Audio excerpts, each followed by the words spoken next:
Carmilla, by Joseph Sheridan Le Fanu. Prologue. Upon a paper attached to the narrative which follows, Dr. Hesselius has written a rather elaborate note, which he accompanies with a reference to his essay on the strange subject which the MS illuminates. This mysterious subject he treats, in that essay, with his usual learning and acumen, and with remarkable directness and condensation. It will form but one volume of the series of that extraordinary man's collected papers. As I publish the case, in this volume, simply to interest the laity, I shall forestall the intelligent lady, who relates it, in nothing, and after due consideration, I have determined, therefore, to abstain from presenting any précis of the learned doctor's reasoning, or extract from his statement on a subject which he describes as involving, not improbably, some of the profoundest arcana of our dual existence, and its intermediates. I was anxious on discovering this paper, to reopen the correspondence commenced by Dr. Hesselius, so many years before, with a person so clever and careful as his informant seems to have been. Much to my regret, however, I found that she had died in the interval. She, probably, could have added little to the narrative which she communicates in the following pages, with, so far as I can pronounce, such conscientious particularity. Chapter 1. An Early Fright. In Styria, we, though by no means magnificent people, inhabit a castle, or schloss. A small income, in that part of the world, goes a great way. 800 or 900 a year does wonders. Scantily enough ours would have answered among wealthy people at home. My father is English, and I bear an English name, although I never saw England. But here, in this lonely and primitive place, where everything is so marvelously cheap, I really don't see how ever so much more money would at all materially add to our comforts, or even luxuries. My father was in the Austrian service, and retired upon a pension in his patrimony, and purchased this feudal residence, and the small estate on which it stands, a bargain. Nothing can be more picturesque or solitary. It stands on a slight eminence in a forest. The road, very old and narrow, passes in front of its drawbridge, never raised in my time, and its moat, stocked with perch, and sailed over by many swans, and floating on its surface white fleets of water lilies. Over all this the schloss shows its many-windowed front, its towers, and its Gothic chapel. The forest opens in an irregular and very picturesque glade before its gate, and at the right a steep Gothic bridge carries the road over a stream that winds in deep shadow through the wood. I have said that this is a very lonely place. Judge whether I say truth. Looking from the hall door towards the road, the forest in which our castle stands extends 15 miles to the right, and 12 to the left. The nearest inhabited village is about 7 of your English miles to the left. The nearest inhabited schloss of any historic associations is that of old General Spielsdorf, nearly 20 miles away to the right. I have said the nearest inhabited village, because there is, only 3 miles westward, that is to say in the direction of General Spielsdorf's Schloss, a ruined village, with its quaint little church, now roofless, in the aisle of which are the mouldering tombs of the proud family of Karnstein, now extinct, who once owned the equally desolate chateau which, in the thick of the forest, overlooks the silent ruins of the town. Respecting the cause of the desertion of this striking and melancholy spot, there is a legend which I shall relate to you another time. I must tell you now, how very small is the party who constitute the inhabitants of our castle. I don't include servants, or those dependents who occupy rooms in the buildings attached to the schloss. Listen, and wonder. My father, who is the kindest man on earth, but growing old, and I, at the date of my story, only 19. 8 years have passed since then. I and my father constituted the family at the schloss. My mother, a Styrian lady, died in my infancy, but I had a good-natured governess, who had been with me from, I might almost say, my infancy. I could not remember the time when her fat, benignant face was not a familiar picture in my memory. This was Madame Perodin, a native of Bern, whose care and good nature now in part supplied to me the loss of my mother, whom I do not even remember, so early I lost her. She made a third at our little dinner party. There was a fourth, Mademoiselle de La Fontaine, a lady such as you term, I believe, a finishing governess. She spoke French and German, Madame parrot in French and broken English, to which my father and I added English, which, partly to prevent its becoming a lost language among us, and partly from patriotic motives, we spoke every day. The consequence was a babel, at which strangers used to laugh, and which I shall make no attempt to reproduce in this narrative. And there were 2 or 3 young lady friends besides, pretty nearly of my own age, who were occasional visitors, for longer or shorter terms, and these visits I sometimes returned. These were our regular social resources, but of course there were chance visits from neighbors of only 5 or 6 leagues distance. My life was, notwithstanding, rather a solitary one, I can assure you. My gouvernantes had just so much control over me as you might conjecture such sage persons would have in the case of a rather spoiled girl, whose only parent allowed her pretty nearly her own way in everything. The first occurrence in my existence, which produced a terrible impression upon my mind, which, in fact, never has been effaced, was one of the very earliest incidents of my life which I can recollect. Some people will think it so trifling that it should not be recorded here. You will see, however, by and by, why I mention it. The nursery, as it was called, though I had it all to myself, was a large room in the upper story of the castle, with a steep oak roof. I can't be more than 6 years old, when one night I awoke, and looking round the room from my bed, failed to see the nursery maid. Neither was my nurse there, and I thought myself alone. I was not frightened, for I was one of those happy children who are studiously kept in ignorance of ghost stories, of fairy tales, and of all such lore as makes us cover up our heads when the door cracks suddenly, or the flicker of an expiring candle makes the shadow of a bedpost dance upon the wall, nearer to our faces. I was vexed and insulted at finding myself, as I conceived, neglected, and I began to whimper, preparatory to a hearty bout of roaring, when to my surprise, I saw a solemn, but very pretty face looking at me from the side of the bed. It was that of a young lady who was kneeling, with her hands under the coverlet. I looked at her with a kind of pleased wonder, and ceased whimpering.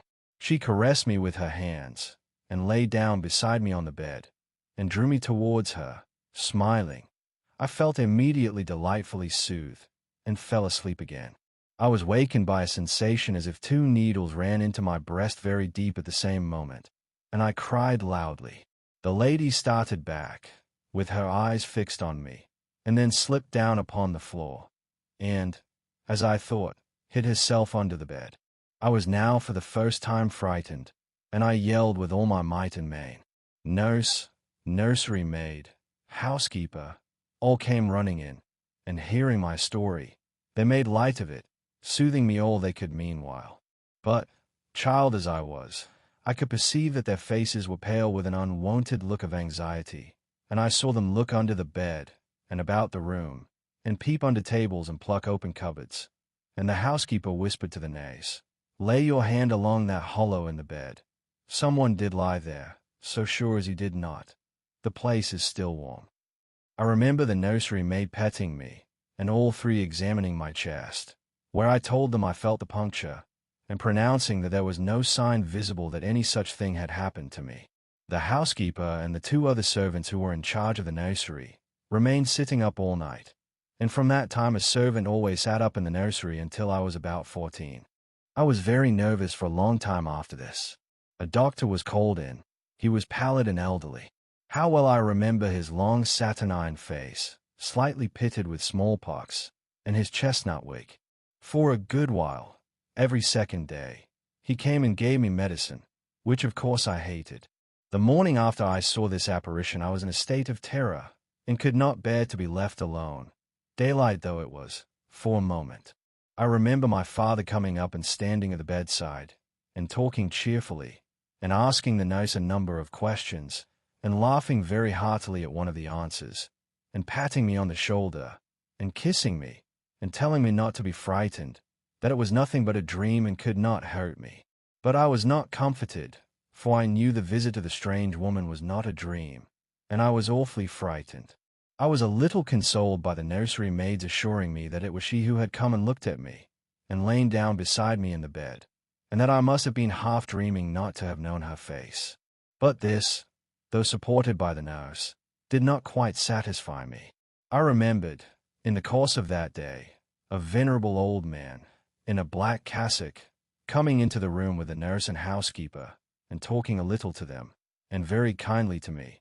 His face was very sweet and gentle, and he told me they were going to pray, and joined my hands together, and desired me to say, softly, while they were praying, Lord, hear all good prayers for us, for Jesus' sake. I think these were the very words, for I often repeated them to myself, and my nurse used for years to make me say them in my prayers. I remembered so well the thoughtful, sweet face of that white-haired old man, in his black cassock, as he stood in that rude, lofty, brown room, with the clumsy furniture of a fashion 300 years old about him, and the scanty light entering its shadowy atmosphere through the small lattice. He kneeled, and the 3 women with him, and he prayed aloud with an earnest, quavering voice for what appeared to me a long time. I forget all my life preceding that event, and for some time after it is all obscure also. But the scenes I have just described stand out vivid as the isolated pictures of the phantasmagoria surrounded by darkness. Chapter 2. A Guest. I am now going to tell you something so strange that it will require all your faith in my veracity to believe my story. It is not only true, nevertheless, but truth of which I have been an eyewitness. It was a sweet summer evening, and my father asked me, as he sometimes did, to take a little ramble with him along that beautiful forest vista which I have mentioned as lying in front of the Schloss. General Spielsdorf cannot come to us so soon as I had hoped, said my father, as we pursued our walk. He was to have paid us a visit of some weeks, and we had expected his arrival next day. He was to have brought with him a young lady, his niece and ward, Mademoiselle Reinfeldt, whom I had never seen, but whom I had heard described as a very charming girl, and in whose society I had promised myself many happy days. I was more disappointed than a young lady living in a town, or a bustling neighborhood can possibly imagine. This visit, and the new acquaintance it promised, had furnished my daydream for many weeks. And how soon does he come? I asked. Not till autumn. Not for 2 months, I dare say, he answered. And I am very glad now, dear, that you never knew Mademoiselle Reinfeldt. And why? I asked, both mortified and curious. Because the poor young lady is dead, he replied. I quite forgot I had not told you, but you were not in the room when I received the General's letter this evening. I was very much shocked. General Spielsdorf had mentioned in his first letter, 6 or 7 weeks before, that she was not so well as he would wish her, but there was nothing to suggest the remotest suspicion of danger. Here is the General's letter, he said, handing it to me. I am afraid he is in great affliction. The letter appears to me to have been written very nearly in distraction. We sat down on a rude bench, under a group of magnificent lime trees. The sun was setting with all its melancholy splendor behind the sylvan horizon, and the stream that flows beside our home, and passes under the steep old bridge I have mentioned, wound through many a group of noble trees, almost at our feet, reflecting in its current the fading crimson of the sky. General Spielsdorf's letter was so extraordinary, so vehement, and in some places so self-contradictory, that I read it twice over, the second time aloud to my father, and was still unable to account for it, except by supposing that grief had unsettled his mind. It said, I have lost my darling daughter, for as such I loved her. During the last days of D. Bertha's illness I was not able to write to you. Before then I had no idea of her danger. I have lost her, and now learn all, too late. She died in the peace of innocence, and in the glorious hope of a blessed futurity. The fiend who betrayed our infatuated hospitality has done it all. I thought I was receiving into my house innocence, gaiety, a charming companion for my lost Bertha. Heavens, what a fool have I been! I thank God my child died without a suspicion of the cause of her sufferings. She is gone without so much as conjecturing the nature of her illness, and the accursed passion of the agent of all this misery. I devote my remaining days to tracking and extinguishing a monster. I am told I may hope to accomplish my righteous and merciful purpose. At present there is scarcely a gleam of light to guide me. I curse my conceited incredulity, my despicable affectation of superiority, my blindness, my obstinacy. All too late. I cannot write or talk collectively now. I am distracted. So soon as I shall have a little recovered, I mean to devote myself for a time to inquiry, which may possibly lead me as far as Vienna. Some time in the autumn, 2 months hence, or earlier if I live, I will see you. That is, if you permit me. I will then tell you all that I scarce dare put upon paper now. Farewell. Pray for me, dear friend. In these terms ended this strange letter. Though I had never seen Bertha Reinfeldt, my eyes filled with tears at the sudden intelligence. I was startled, as well as profoundly disappointed. The sun had now set, and it was twilight by the time I had returned the general's letter to my father. It was a soft, clear evening, and we loitered, speculating upon the possible meanings of the violent and incoherent sentences which I had just been reading. We had nearly a mile to walk before reaching the road that passes the Schloss in front, and by that time the moon was shining brilliantly. At the drawbridge we met Madame Perrodon and Mademoiselle de La Fontaine, who had come out, without their bonnets, to enjoy the exquisite moonlight. We heard their voices gabbling in animated dialogue as we approached. We joined them at the drawbridge, and turned about to admire with them the beautiful scene. The glade through which we had just walked lay before us. At our left the narrow road wound away under clumps of lordly trees, and was lost to sight amid the thickening forest. At the right the same road crosses the steep and picturesque bridge, near which stand a ruined tower which once guarded that pass, and beyond the bridge an abrupt eminence rises, covered with trees, and showing in the shadows some grey ivy-clustered rocks. Over the sward and low grounds a thin film of mist was stealing like smoke, marking the distances with a transparent veil, and here and there we could see the river faintly flashing in the moonlight. No softer, sweeter scene could be imagined. The news I had just heard made it melancholy, but nothing could disturb its character of profound serenity and the enchanted glory and vagueness of the prospect. My father, who enjoyed the picturesque, and I, stood looking in silence over the expanse beneath us. The 2 good governesses, standing a little way behind us, discoursed upon the scene, and were eloquent upon the moon. Madame Perrodon was fat, middle-aged, and romantic, and talked and sighed poetically. Mademoiselle de La Fontaine, in right of her father who was a German, assumed to be psychological, metaphysical, and something of a mystic, now declared that when the moon shone with a light so intense it was well known that it indicated a special spiritual activity. The effect of the full moon in such a state of brilliancy was manifold. It acted on dreams, it acted on lunacy, it acted on nervous people, it had marvelous physical influences connected with life. Mademoiselle related that her cousin, who was mate of a merchant ship, having taken a nap on deck on such a night, lying on his back, with his face full in the light on the moon, had wakened, after a dream of an old woman clawing him by the cheek, with his features horribly drawn to one side, and his countenance had never quite recovered its equilibrium. The moon, this night, she said, is full of idyllic and magnetic influence. And see, when you look behind you at the front of the Schloss, how all its windows flash and twinkle with that silvery splendor, as if unseen hands had lighted up the rooms to receive fairy guests. There are indolent styles of the spirits in which, indisposed to talk ourselves, the talk of others is pleasant to our listless ears, and I gazed on, pleased with the tinkle of the ladies' conversation. I have got into one of my moping moods tonight, said my father, after a silence, and quoting Shakespeare, whom, by way of keeping up our English, he used to read aloud, he said, "In truth I know not why I am so sad. It wearies me. You say it wearies you. But how I got it, came by it. I forget the rest, but I feel as if some great misfortune were hanging over us. I suppose the poor general's afflicted letter has had something to do with it. At this moment the unwonted sound of carriage wheels and many hoofs upon the road arrested our attention.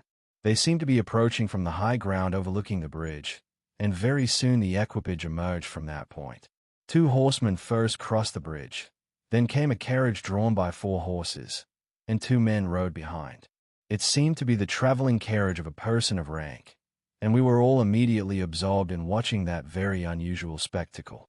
It became, in a few moments, greatly more interesting, for just as the carriage had passed the summit of the steep bridge, one of the leaders, taking fright, communicated his panic to the rest, and after a plunge or two, the whole team broke into a wild gallop together, and dashing between the horsemen who rode in front, came thundering along the road towards us with the speed of a hurricane.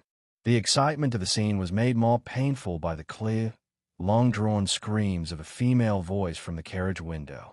We all advanced in curiosity and horror, me rather in silence, the rest with various ejaculations of terror. Our suspense did not last long. Just before you reached the castle drawbridge, on the route they were coming, there stands by the roadside a magnificent lime tree. On the other stands an ancient stone cross, at sight of which the horses, now going at a pace that was perfectly frightful, swerved so as to bring the wheel over the projecting roots of the tree. I knew what was coming. I covered my eyes, unable to see it out, and turned my head away. At the same moment I heard a cry from my lady friends, who had gone on a little. Curiosity opened my eyes, and I saw a scene of utter confusion. 2 of the horses were on the ground.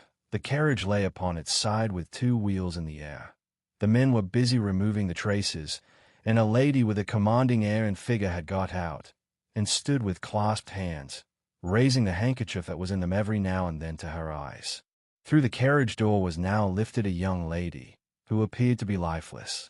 My dear old father was already beside the elder lady, with his hat in his hand, evidently tendering his aid in the resources of his schloss.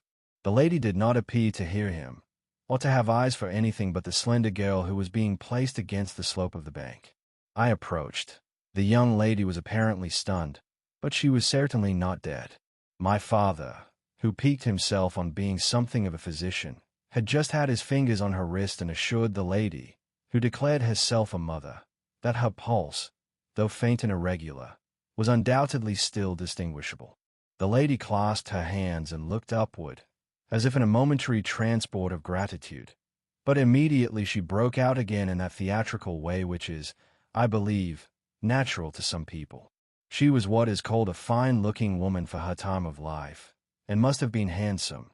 She was tall, but not thin, and dressed in black velvet, and looked rather pale, but with a proud and commanding countenance, though now agitated strangely. Who was ever being so born to calamity? I heard her say, with clasped hands, as I came up, "Here am I, on a journey of life and death, in prosecuting which to lose an hour is possibly to lose all. My child will not have recovered sufficiently to resume her route for who can say how long. I must leave her. I cannot, dare not, delay. How far on, sir, can you tell, is the nearest village? I must leave her there, and shall not see my darling, or even hear of her till my return, 3 months hence." I plucked my father by the coat, and whispered earnestly in his ear, "Oh, Papa, pray ask her to let her stay with us. It would be so delightful. Do, pray. If Madame will entrust her child to the care of my daughter, and of her good gouvernante, Madame Predates, and permit her to remain as our guest, under my charge, until her return, it will confer a distinction and an obligation upon us, and we shall treat her with all the care and devotion which so sacred a trust deserves." "I cannot do that, sir.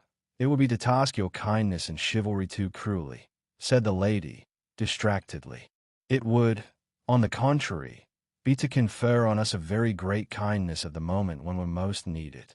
My daughter has just been disappointed by a cruel misfortune, in a visit from which she had long anticipated a great deal of happiness. If you confide this young lady to our care, it will be her best consolation. The nearest village on your route is distant, and affords no such inn as you could think of placing your daughter at. You cannot allow her to continue her journey for any considerable distance without danger. If, as you say, You cannot suspend your journey. You must part with her tonight, and nowhere could you do so with more honest assurances of care and tenderness than here. There was something in this lady's air and appearance so distinguished and even imposing, and in her manner so engaging, as to impress one, quite apart from the dignity of her equipage, with a conviction that she was a person of consequence. By this time the carriage was replaced in its upright position, and the horses, quite tractable, in the traces again. The lady threw on her daughter a glance which I fancied was not quite so affectionate as one might have anticipated from the beginning of the scene. Then she beckoned slightly to my father, and withdrew 2 or 3 steps with him out of hearing, and talked to him with a fixed and stained countenance, not at all like that with which she had hitherto spoken. I was filled with wonder that my father did not seem to perceive the change, and also unspeakably curious to learn what it could be that she was speaking, almost in his ear, with so much earnestness and rapidity. 2 or 3 minutes at most I think she remained thus employed. Then she turned, and a few steps brought her to where her daughter lay, supported by Madame Perrodin. She kneeled beside her for a moment and whispered, as Madame supposed, a little benediction in her ear. Then hastily kissing her she stepped into her carriage. The door was closed, the footmen in stately liveries jumped up behind, the outriders spurred on, the postilions cracked their whips, the horses plunged and broke suddenly into a furious canter that threatened soon again to become a gallop, and the carriage whirled away, followed at the same rapid pace by the 2 horsemen in the rear. Chapter 3. We compare notes. We followed the cortege with our eyes until it was swiftly lost to sight in the misty wood, and the very sound of the hoofs and the wheels died away in the silent night air. Nothing remained to assure us that the adventure had not been an illusion of a moment but the young lady, who just at that moment opened her eyes. I could not see, for her face was turned from me, but she raised her head, evidently looking about her, and I heard a very sweet voice ask complainingly, "Where is Mamma?" Our good Madame Perrodin answered tenderly, and added some comfortable assurances. I then heard her ask, "Where am I? What is this place?" And after that she said, "I don't see the carriage. And Matska, where is she?" Madame answered all her questions in so far as she understood them, and gradually the young lady remembered how the misadventure came about, and was glad to hear that no one in, or in attendance on, the carriage was hurt, and on learning that her mamma had left her here, till her return in about 3 months, she wept. I was going to add my consolations to those of Madame Perrodin, when Mademoiselle de La Fontaine placed her hand upon my arm, saying, "Don't approach. One at a time is as much as she can at present converse with. A very little excitement would possibly overpower her now. As soon as she is comfortably in bed, I thought, I will run up to her room and see her." My father in the meantime had sent a servant on horseback for the physician, who lived about 2 leagues away, and a bedroom was being prepared for the young lady's reception. The stranger now arose, and leaning on Madame's arm, walked slowly over the drawbridge and into the castle gate. In the hall, servants waited to receive her, and she was conducted forthwith to her room. The room we usually sat in, as our drawing-room is long, having 4 windows, that looked over the moat and drawbridge, upon the forest scene I have just described. It is furnished in old carved oak, with large carved cabinets, and the chairs are cushioned with crimson Utrecht velvet. The walls are covered with tapestry, and surrounded with great gold frames, the figures being as large as life, in ancient and very curious costume, and the subjects represented are hunting, hawking, and generally festive. It is not too stately to be extremely comfortable, and here we had our tea, for with his usual patriotic leanings he insisted that the national beverage should make its appearance regularly with our coffee and chocolate. We sat here this night, and with candles lighted, were talking over the adventure of the evening. Madame Perrodin and Mademoiselle de La Fontaine were both of our party. The young stranger had hardly lain down in her bed when she sank into a deep sleep, and those ladies had left her in the care of a servant. "How do you like our guest?" I asked, as soon as Madame entered. "Tell me all about her." "I like her extremely," answered Madame. "She is, I almost think, the prettiest creature I ever saw. About your age, and so gentle and nice. She is absolutely beautiful, threw in Mademoiselle, who had peeped for a moment into the stranger's room. And such a sweet voice, added Madame Perrodin. Did you remark a woman in the carriage, after it was set up again, who did not get out? Inquired Mademoiselle, but only looked from the window. No, we had not seen her. Then she described a hideous black woman, with a sort of colored turban on her head, and who was gazing all the time from the carriage window, nodding and grinning derisively towards the ladies, with gleaming eyes and large white eyeballs, and her teeth set as if in fury. Did you remark what an ill-looking pack of men the servants were? Asked Madame. Yes, said my father, who had just come in, ugly, hangdog-looking fellows as ever I beheld in my life. I hope they mayn't rob the poor lady in the forest. They are clever rogues, however. They got everything to rights in a minute. I dare say they are worn out with too long traveling, said Madame. Besides looking wicked, their faces were so strangely lean, and dark, and sullen. I am very curious, I own, but I dare say the young lady will tell you all about it tomorrow, if she is sufficiently recovered. I don't think she will, said my father, with a mysterious smile, and a little nod of his head, as if he knew more about it than he cared to tell us. This made us all the more inquisitive as to what had passed between him and the lady in the black velvet, in the brief but earnest interview that had immediately preceded her departure. We were scarcely alone, when I entreated him to tell me. He did not need much pressing. There is no particular reason why I should not tell you. She expressed a reluctance to trouble us with the care of her daughter, saying she was in delicate health, and nervous, but not subject to any kind of seizure. She volunteered that, nor to any illusion, being, in fact, perfectly sane. How very odd to say all that. I interpolated. It was so unnecessary. At all events it was said, he laughed, and as you wish to know all that passed, which was indeed very little, I tell you. She then said, I am making a long journey of vital importance. She emphasized the word, rapid and secret. I shall return for my child in 3 months. In the meantime, she will be silent as to who we are, whence we come, and whither we are traveling. That is all she said. She spoke very pure French. When she said the word secret, she paused for a few seconds, looking sternly, her eyes fixed on mine. I fancy she makes a great point of that. You saw how quickly she was gone. I hope I have not done a very foolish thing in taking charge of the young lady. For my part, I was delighted. I was longing to see and talk to her, and only waiting till the doctor should give me leave. You, who live in towns, can have no idea how great an event the introduction of a new friend is, in such a solitude as surrounded us. The doctor did not arrive till nearly 1 o'clock, but I could no more have gone to my bed and slept than I could have overtaken, on foot, the carriage in which the princess in black velvet had driven away. When the physician came down to the drawing-room, it was to report very favorably upon his patient. She was now sitting up, her pulse quite regular, apparently perfectly well. She had sustained no injury, and the little shock to her nerves had passed away quite harmlessly. There could be no harm certainly in my seeing her, if we both wished it, and, with this permission I sent, forthwith, to know whether she would allow me to visit her for a few minutes in her room. The servant returned immediately to say that she desired nothing more. You may be sure I was not long in availing myself of this permission. Our visitor lay in one of the handsomest rooms in the Schloss. It was, perhaps, a little stately. There was a somber piece of tapestry opposite the foot of the bed, representing Cleopatra with the asps to her bosom, and other solemn classic scenes were displayed, a little faded, upon the other walls. But there was gold carving, and rich and varied color enough in the other decorations of the room, to more than redeem the gloom of the old tapestry. There were candles at the bedside.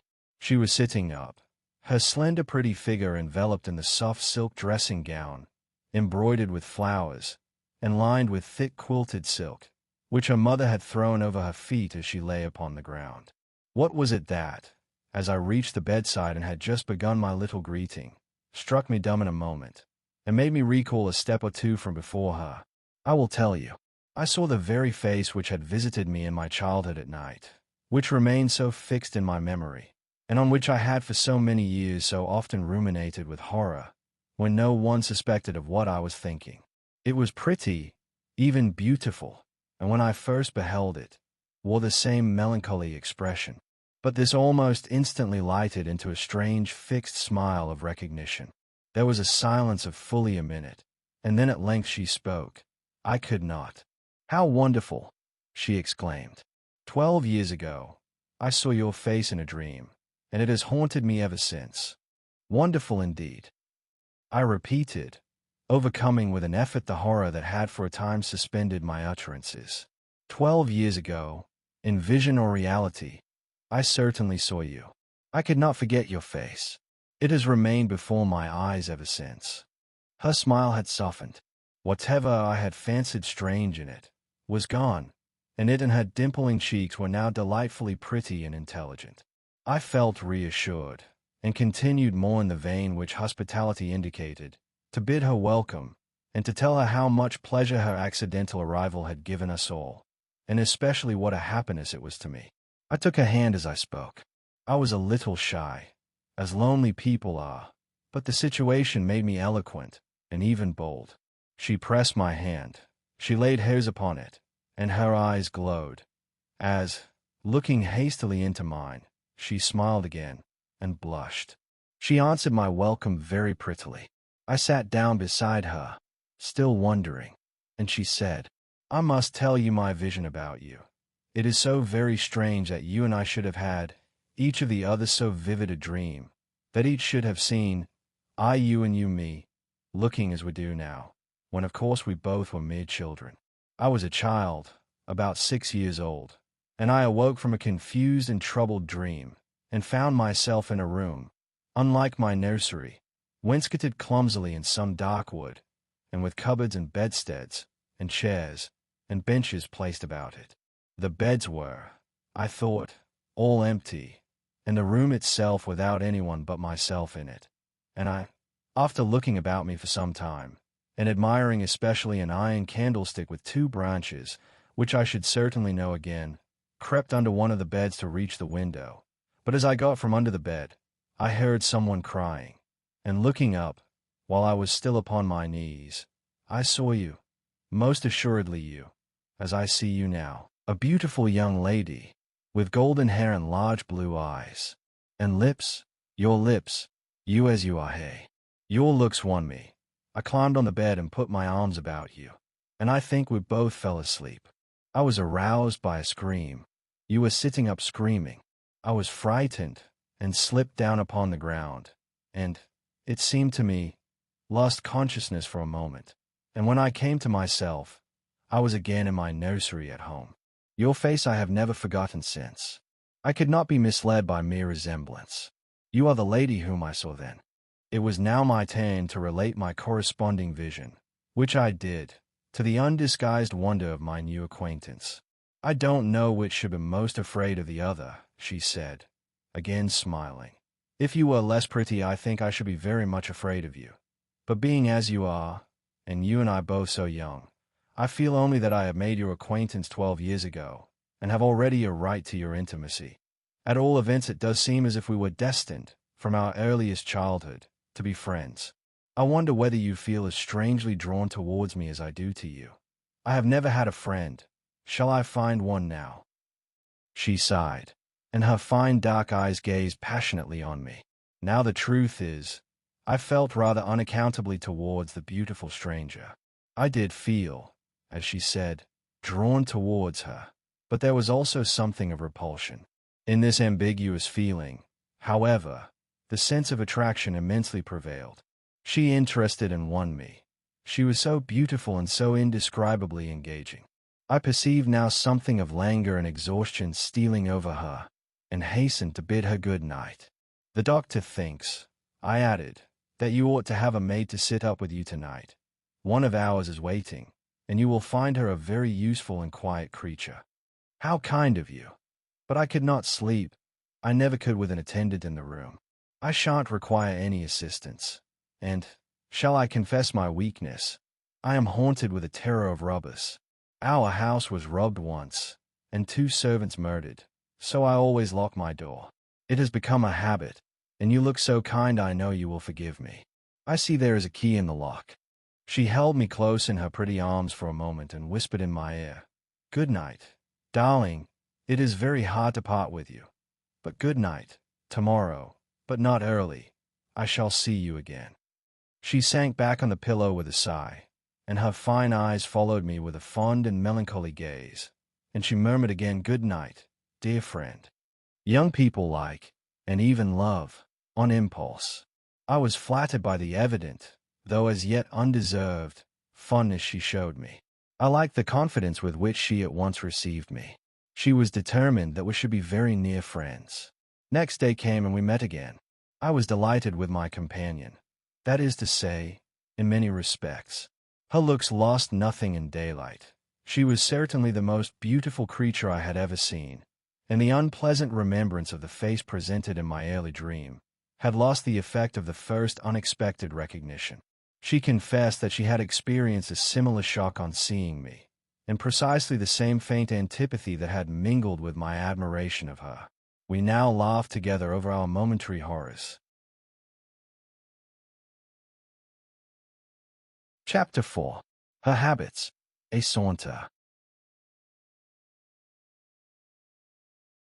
I told you that I was charmed with her in most particulars. There were some that did not please me so well. She was above the middle height of women. I shall begin by describing her. She was slender and wonderfully graceful, except that her movements were languid, very languid. Indeed, there was nothing in her appearance to indicate an invalid. Her complexion was rich and brilliant. Her features were small and beautifully formed. Her eyes large, dark, and lustrous. Her hair was quite wonderful. I never saw hair so magnificently thick and long when it was down about her shoulders. I have often placed my hands under it, and laughed with wonder at its weight. It was exquisitely fine and soft, and in color a rich, very dark brown, with something of gold. I loved to let it down, tumbling with its own weight, as, in her room, she lay back in her chair talking in her sweet low voice. I used to fold and braid it, and spread it out and play with it. Heavens! If I had but known all! I said there were particulars which did not please me. I have told you that her confidence won me the first night I saw her, but I found that she exercised with respect to herself, her mother, her history, everything in fact connected with her life, plans, and people, an ever-wakeful reserve. I dare say I was unreasonable. Perhaps I was wrong. I dare say I ought to have respected the solemn injunction laid upon my father by the stately lady in black velvet. But curiosity is a restless and unscrupulous passion, and no one girl can endure, with patience, that hers should be baffled by another. What harm could it do anyone to tell me what I so ardently desired to know? Had she no trust in my good sense or honor? Why would she not believe me when I assured her, so solemnly, that I would not divulge one syllable of what she told me to any mortal breathing? There was a coldness, it seemed to me, beyond her years, in her smiling, melancholy, persistent refusal to afford me the least ray of light. I cannot say we quarreled upon this point, for she would not quarrel upon any. It was, of course, very unfair of me to press her, very ill-bred, but I really could not help it, and I might just as well have let it alone. What she did tell me amounted, in my unconscionable estimation, to nothing. It was all summed up in 3 very vague disclosures. First, her name was Carmilla.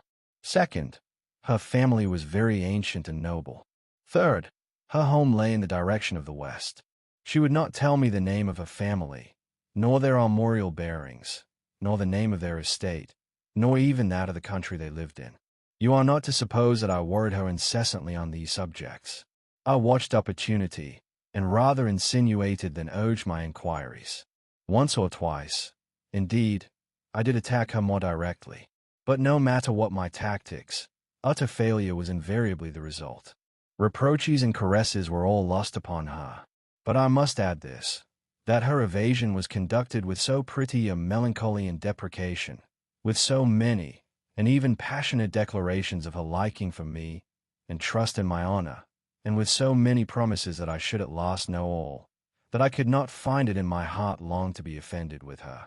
She used to place her pretty arms about my neck, draw me to her, and laying her cheek to mine, murmur with her lips near my ear, "Dearest, your little heart is wounded. Think me not cruel because I obey the irresistible law of my strength and weakness. If your dear heart is wounded, my wild heart bleeds with yours.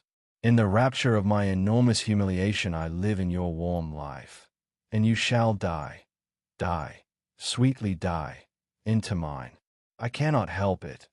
As I draw near to you, you, in your turn, will draw near to others, and learn the rapture of that cruelty, which yet is love. So, for a while, seek to know no more of me and mine, but trust me with all your loving spirit." And when she had spoken such a rhapsody, she would press me more closely in her trembling embrace, and her lips in soft kisses gently glow upon my cheek. Her agitations and her language were unintelligible to me. From these foolish embraces, which were not of very frequent occurrence, I must allow, I used to wish to extricate myself, but my energies seemed to fail me. Her murmured words sounded like a lullaby in my ear, and soothed my resistance into a trance, from which I only seemed to recover myself when she withdrew her arms. In these mysterious moods I did not like her. I experienced a strange tumultuous excitement that was pleasurable, ever and anon, mingled with a vague sense of fear and disgust.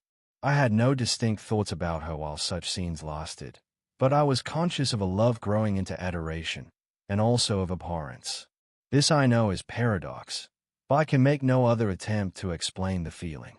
I now write, after an interval of more than 10 years, with a trembling hand, with a confused and horrible recollection of certain occurrences and situations, in the ordeal through which I was unconsciously passing, though with a vivid and very sharp remembrance of the main current of my story. But, I suspect, in all lives there are certain emotional scenes, those in which our passions have been most wildly and terribly roused, that are of all others the most vaguely and dimly remembered. Sometimes after an hour of apathy, my strange and beautiful companion would take my hand and hold it with a fond pressure, renewed again and again, blushing softly, gazing in my face with languid and burning eyes, and breathing so fast that her dress rose and fell with the tumultuous respiration. It was like the ardor of a lover. It embarrassed me. It was hateful and yet overpowering, and with gloating eyes she drew me to her, and her hot lips traveled along my cheek in kisses, and she would whisper, almost in sobs, "You are mine, you shall be mine, you and I are one forever." Then she had thrown herself back in her chair, with her small hands over her eyes, leaving me trembling. "Are we related?" I used to ask. "What can you mean by all this? I remind you perhaps of someone whom you love. But you must not. I hate it. I don't know you. I don't know myself when you look so and talk so." She used to sigh at my vehemence, then turn away and drop my hand. Respecting these very extraordinary manifestations, I strove in vain to form any satisfactory theory. I could not refer them to affectation or trick. It was unmistakably the momentary breaking out of suppressed instinct and emotion.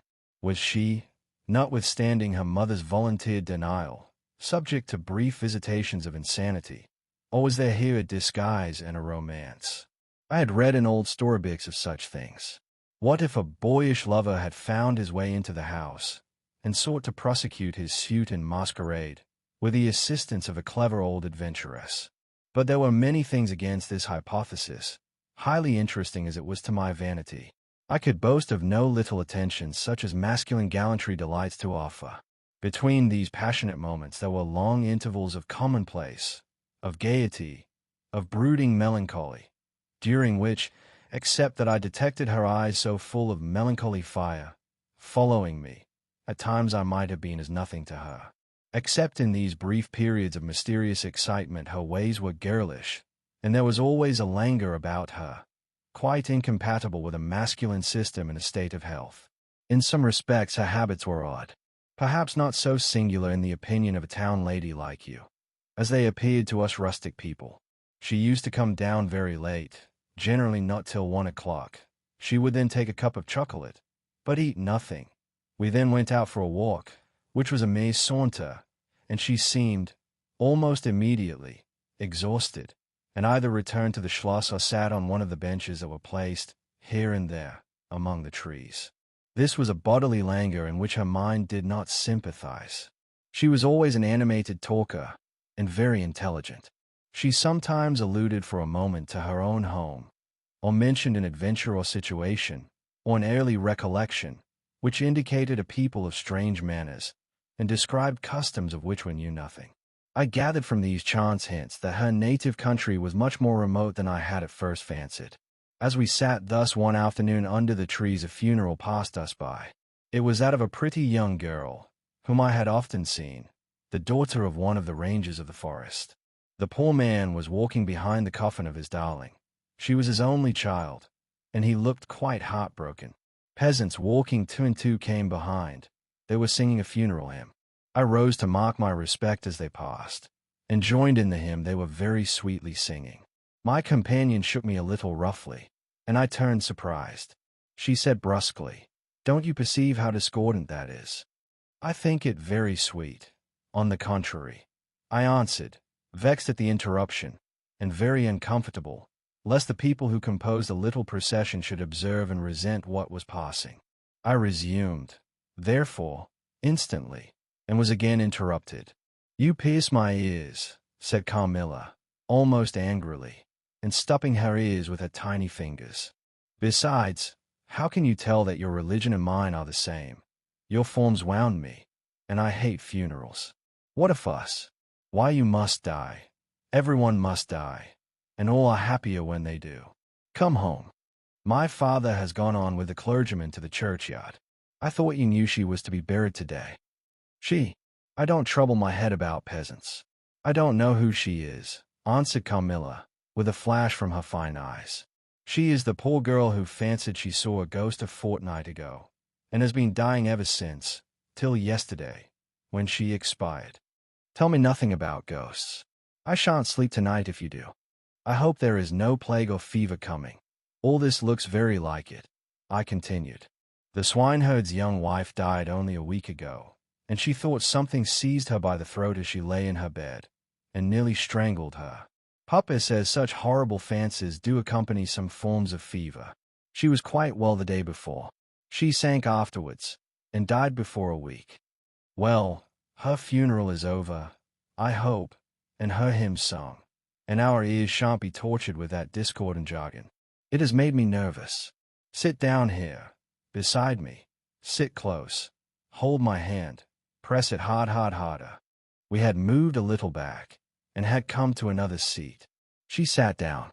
Her face underwent a change that alarmed and even terrified me for a moment. It darkened, and became horribly livid. Her teeth and hands were clenched, and she frowned and compressed her lips, while she stared down upon the ground at her feet, and trembled all over with a continued shudder as irrepressible as ague. All her energies seemed strained to suppress a fit, with which she was then breathlessly tugging, and at length a low convulsive cry of suffering broke from her, and gradually the hysteria subsided. "There, that comes of strangling people with hymns," she said at last. Hold me still. It is passing away." And so gradually it did, and perhaps to dissipate the somber impression which the spectacle had left upon me, she became unusually animated and chatty, and so we got home.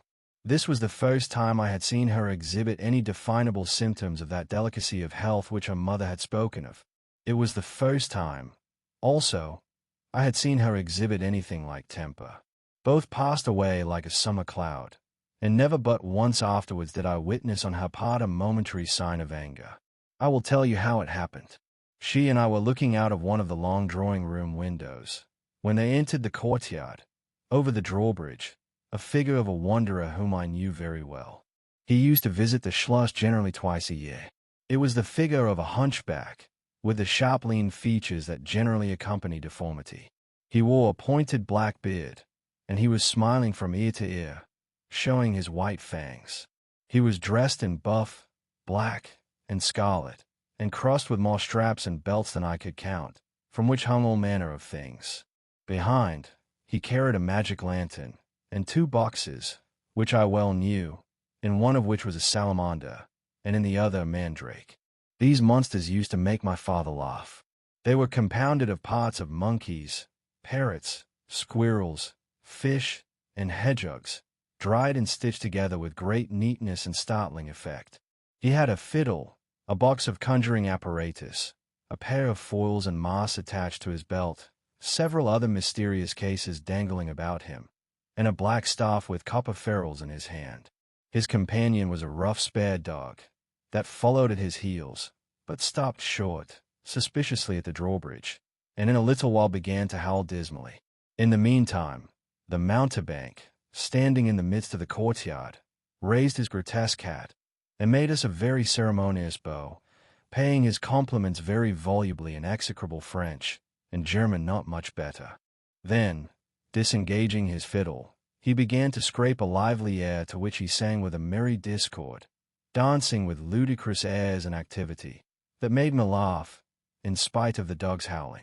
Then he advanced to the window with many smiles and salutations, and his hat in his left hand, his fiddle under his arm, and with a fluency that never took breath, he gabbled a long advertisement of all his accomplishments, and the resources of the various arts which he placed at our service, and the curiosities and entertainments which it was in his power, at our bidding, to display.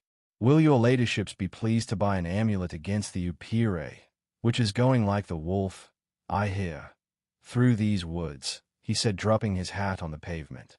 They are dying of it right and left, and here is a charm that never fails. Only pinned to the pillow, and you may laugh in his face. These charms consisted of oblong slips of vellum, with cabalistic ciphers and diagrams upon them. Carmilla instantly purchased one, and so did I.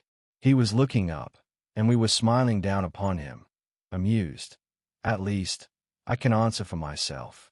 His piercing black eye, as he looked up in our faces, seemed to detect something that fixed for a moment his curiosity. In an instant he unrolled a leather case, full of all manner of odd little steel instruments. "See here, my lady," he said, displaying it, and addressing me. "I profess, among other things less useful, the art of dentistry." "Plague take the dog," he interpolated. "Silence, beast. He howls so that your ladyships can scarcely hear a word. Your noble friend, the young lady at your right, has the sharpest tooth, long, thin, pointed, like an awl, like a needle. Ha, ha. With my sharp and long sight, as I look up, I have seen it distinctly. Now if it happens to hurt the young lady, and I think it must, here am I, here are my file, my punch, my nippers. I will make it round and blunt, if her ladyship pleases. No longer the tooth of a fish, but of a beautiful young lady as she is. Hey, is the young lady displeased? Have I been too bold? Have I offended her?" The young lady, indeed, looked very angry as she drew back from the window. "How dares that mountebank insult us so? Where is your father? I shall demand redress from him.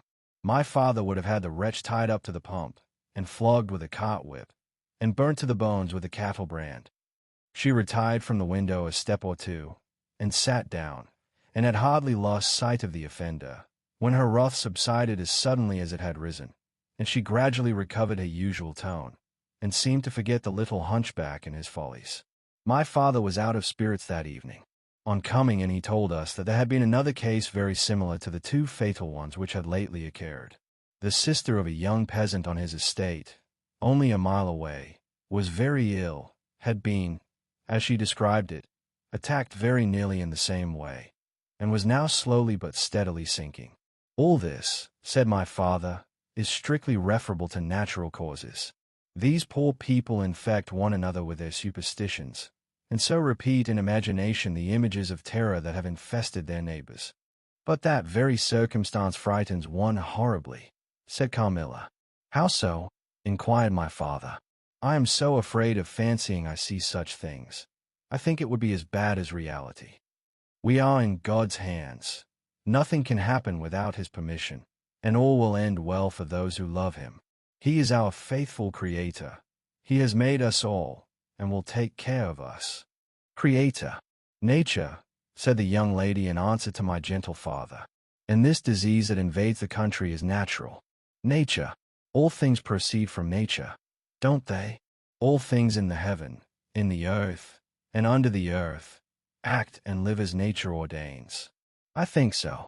The doctor said he would come here today, said my father, after a silence. I want to know what he thinks about it, and what he thinks we had better do. Doctors never did me any good, said Carmilla. Then you have been ill? I asked. More ill than ever you were, she answered. Long ago. Yes, a long time. I suffered from this very illness, but I forget all but my pain and weakness, and they were not so bad as I suffered in other diseases. You were very young then. I dare say. Let us talk no more of it. You would not wound a friend. She looked languidly in my eyes, and passed her arm round my waist lovingly, and led me out of the room. My father was busy over some papers near the window. Why does your papa like to frighten us? Said the pretty girl with a sigh and a little shudder. He doesn't, dear Carmilla. It is the very furthest thing from his mind. Are you afraid, dearest? I should be very much if I fancied there was any real danger of my being attacked as those poor people were. You are afraid to die? Yes, every one is. But to die as lovers may, to die together, so that they may live together. Girls are caterpillars while they live in the world, to be finally butterflies when the summer comes. But in the meantime there are grubs and larvae, don't you see, each with their peculiar propensities, necessities, and structure. So says Monsieur Buffon, in his big book, in the next room. Later in the day the doctor came, and was closeted with Papa for some time. He was a skillful man, of 60 and upwards. He wore powder, and shaved his pale face as smooth as a pumpkin. He and Papa emerged from the room together, and I heard Papa laugh, and say as they came out, Well, I do wonder at a wise man like you. What do you say to hippogriffs and dragons? The doctor was smiling, and made answer, shaking his head. Nevertheless, life and death are mysterious states, and we know little of the resources of either. And so they walked on, and I heard no more. I did not then know what the doctor had been broaching, but I think I guess it now. Chapter 5. A Wonderful Likeness. This evening there arrived from Gratz the grave, Dak-faced son of the picture cleaner, with a horse and cart laden with 2 large packing cases, having many pictures in each. It was a journey of 10 leagues, and whenever a messenger arrived at the Schloss from our little capital of Gratz, we used to crowd about him in the hall, to hear the news. This arrival created in our secluded quarters quite a sensation. The cases remained in the hall, and the messenger was taken charge of by the servants till he had eaten his supper. Then with assistants, and armed with hammer, ripping chisel, and turnscrew, he met us in the hall, where we had assembled to witness the unpacking of the cases. Carmilla sat looking listlessly on, while one after the other the old pictures, nearly all portraits, which had undergone the process of renovation, were brought to light. My mother was of an old Hungarian family, and most of these pictures, which were about to be restored to their places, had come to us through her. My father had a list in his hand, from which he read, as the artist rummaged out the corresponding numbers.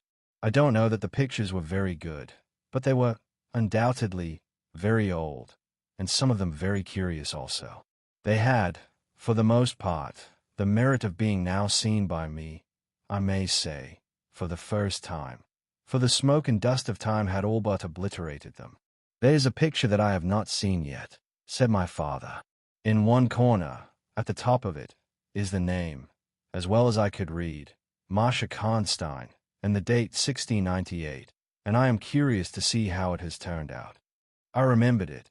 It was a small picture, about 1.5 feet high, and nearly square, without a frame, but it was so blackened by age that I could not make it out. The artist now produced it, with evident pride. It was quite beautiful. It was startling. It seemed to live. It was the effigy of Carmilla. Carmilla, dear, here is an absolute miracle. Here you are, living, smiling, ready to speak, in this picture. Isn't it beautiful, Papa? And see, even the little mole on her throat. My father laughed, and said, Certainly it is a wonderful likeness. But he looked away, and to my surprise seemed but little struck by it, and went on talking to the picture cleaner, who was also something of an artist, and discoursed with intelligence about the portraits or other works, which his art had just brought into light and color, while I was more and more lost in wonder the more I looked at the picture. "Will you let me hang this picture in my room, Papa?" I asked. "Certainly, dear," said he, smiling. "I'm very glad you think it so like. It must be prettier even than I thought it, if it is." The young lady did not acknowledge this pretty speech, did not seem to hear it. She was leaning back in her seat, her fine eyes under their long lashes gazing on me in contemplation, and she smiled in a kind of rapture. "And now you can read quite plainly the name that is written in the corner. It is not Marcia. It looks as if it was done in gold. The name is Michaela, Countess Karnstein, and this is a little coronet over and underneath AD 1698. I am descended from the Karnsteins. That is, Mamma was." "Ah," said the lady, languidly, "so am I. I think, of very long descent, very ancient. Are there any Karnsteins living now?" "None who bear the name, I believe.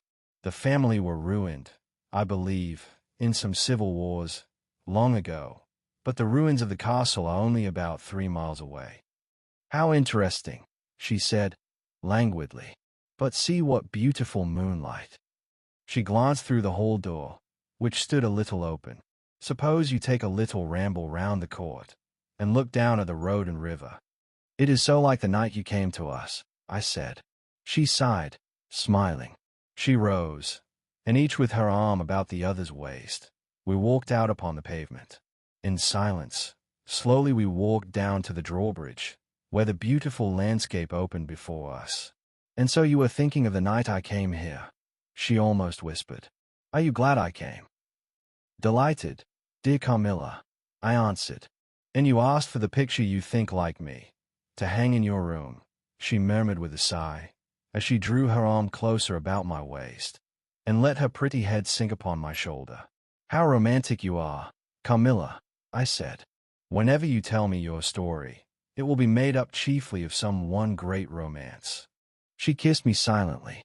"I am sure, Carmilla, you have been in love, that there is, at this moment, an affair of the heart going on." "I have been in love with no one, and never shall," she whispered, "unless it should be with you." How beautiful she looked in the moonlight.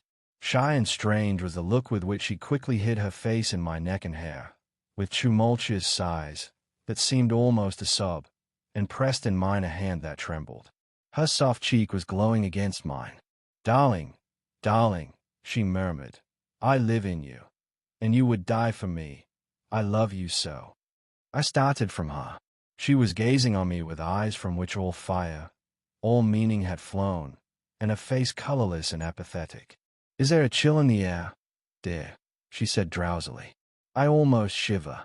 Have I been dreaming? Let us come in. Come, come, come in. You look ill, Carmilla, a little faint. You certainly must take some wine," I said. "Yes, I will. I'm better now. I shall be quite well in a few minutes." "Yes, do give me a little wine," answered Carmilla, as we approached the door. "Let us look again for a moment. It is the last time, perhaps, I shall see the moonlight with you. How do you feel now, dear Carmilla?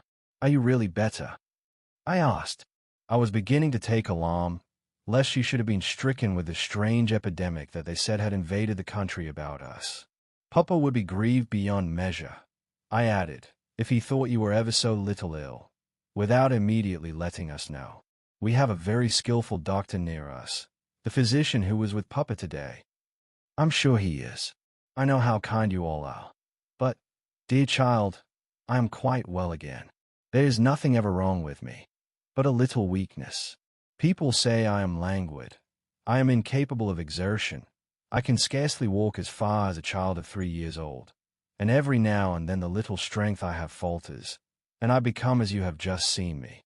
But after all I am very easily set up again. In a moment I am perfectly myself. See how I have recovered." So, indeed, she had, and she and I talked a great deal, and very animated she was, and the remainder of that evening passed without any recurrence of what I called her infatuations.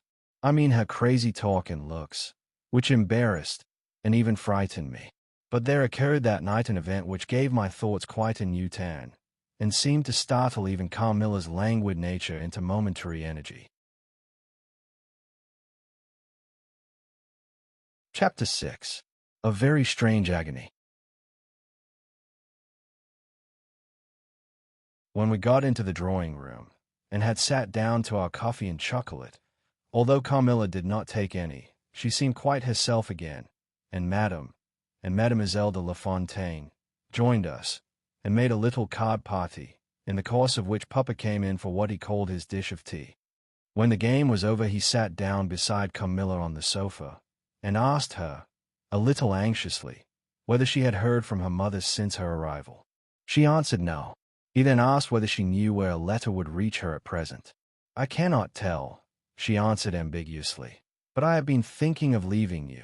You have been already too hospitable and too kind to me. I have given you an infinity of trouble, and I should wish to take a carriage tomorrow, and post in pursuit of her. I know where I shall ultimately find her, although I dare not yet tell you.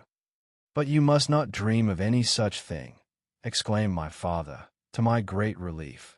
We can't afford to lose you so, and I won't consent to your leaving us, except under the care of your mother, who was so good as to consent to your remaining with us till she should herself return.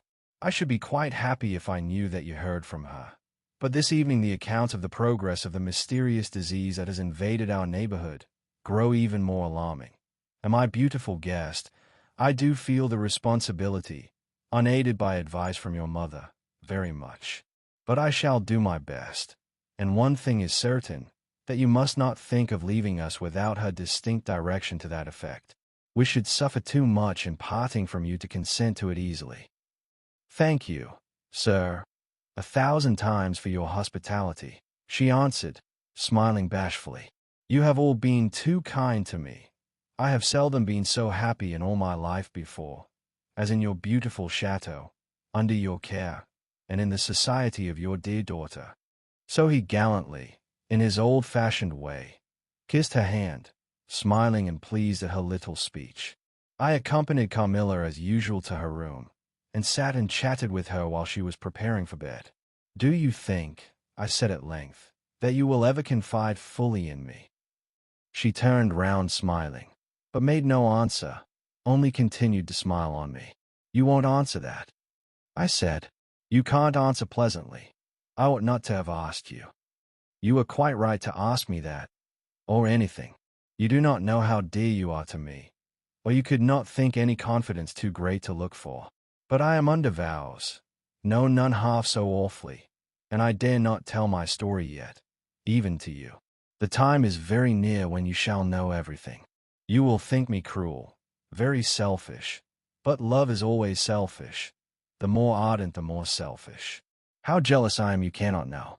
You must come with me, loving me, to death, or else hate me and still come with me, and hating me through death and after. There is no such word as indifference in my apathetic nature. Now, Carmilla, you are going to talk your wild nonsense again, I said hastily. Not I, silly little fool as I am, and full of whims and fancies. For your sake I'll talk like a sage. Were you ever at a ball? No. How you do run on. What is it like? How charming it must be.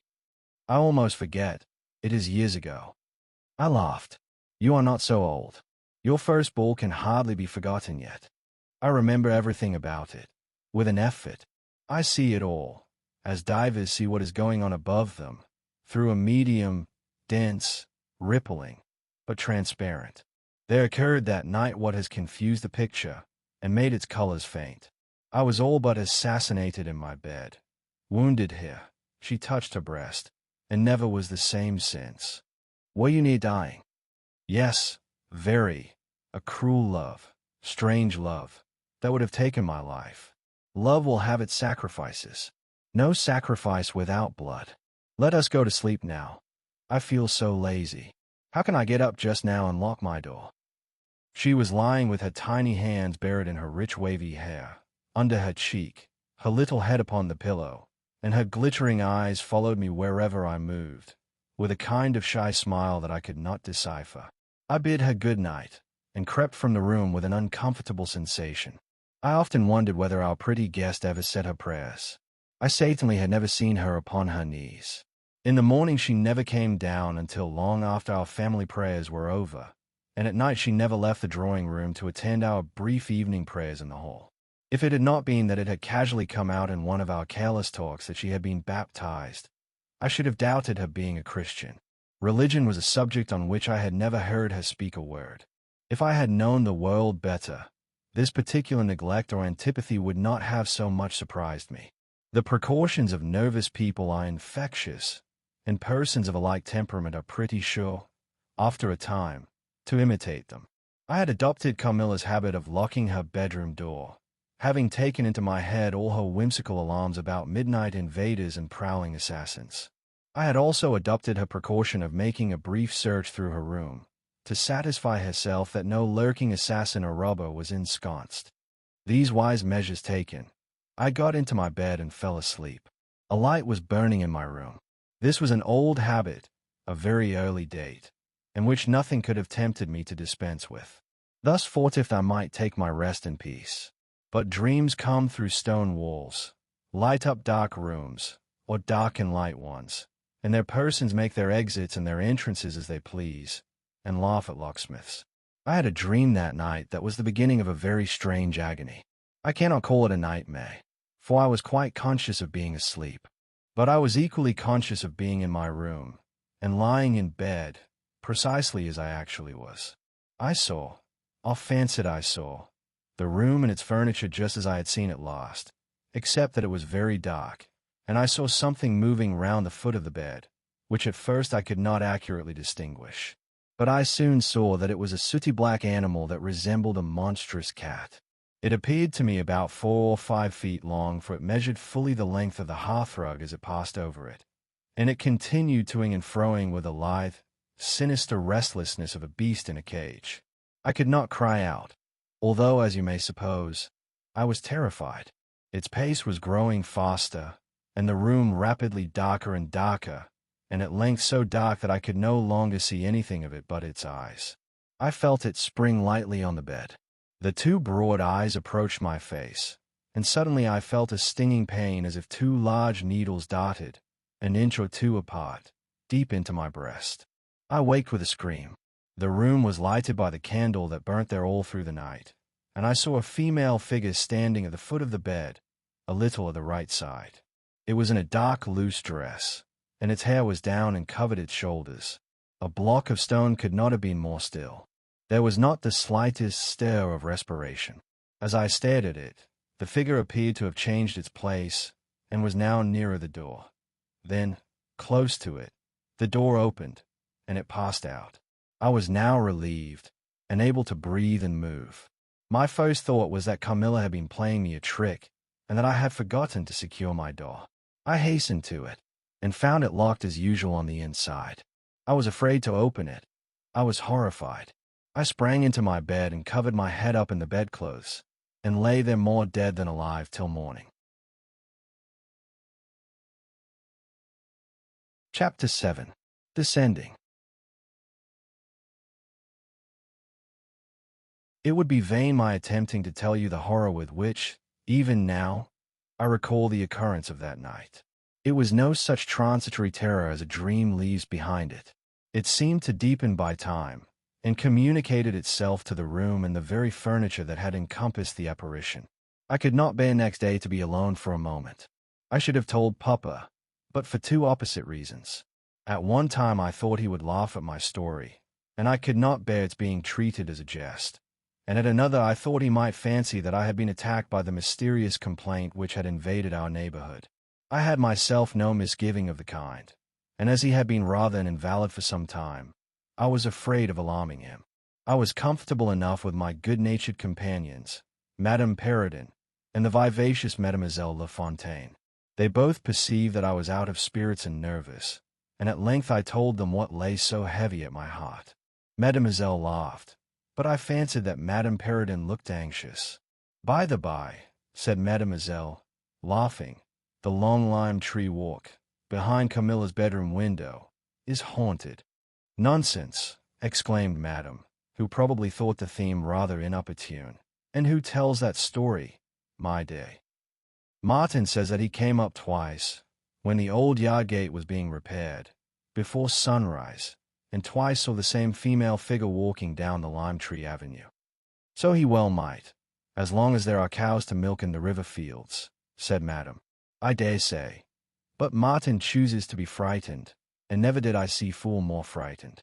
"You must not say a word about it to Carmilla, because she can see down that walk from her room window," I interposed, "and she is, if possible, a greater coward than I." Carmilla came down rather later than usual that day. "I was so frightened last night," she said, "so soon as we're together. And I am sure I should have seen something dreadful if it had not been for that charm I bought from the poor little hunchback whom I called such hard names. I had a dream of something black coming round my bed, and I awoke in a perfect horror, and I really thought, for some seconds, I saw a dark figure near the chimney-piece, but I felt under my pillow for my charm, and the moment my fingers touched it, the figure disappeared, and I felt quite certain, only that I had it by me, that something frightful would have made its appearance, and, perhaps, throttled me, as it did those poor people we heard of. "Well, listen to me," I began, and recounted my adventure, at the recital of which she appeared horrified. "And had you the charm near you?" she asked, earnestly. "No, I had dropped it into a china vase in the drawing-room, but I shall certainly take it with me tonight, as you have so much faith in it. At this distance of time I cannot tell you, or even understand, how I overcame my horror so effectually as to lie alone in my room that night. I remember distinctly that I pinned the charm to my pillow. I fell asleep almost immediately, and slept even more soundly than usual all night. Next night I passed as well.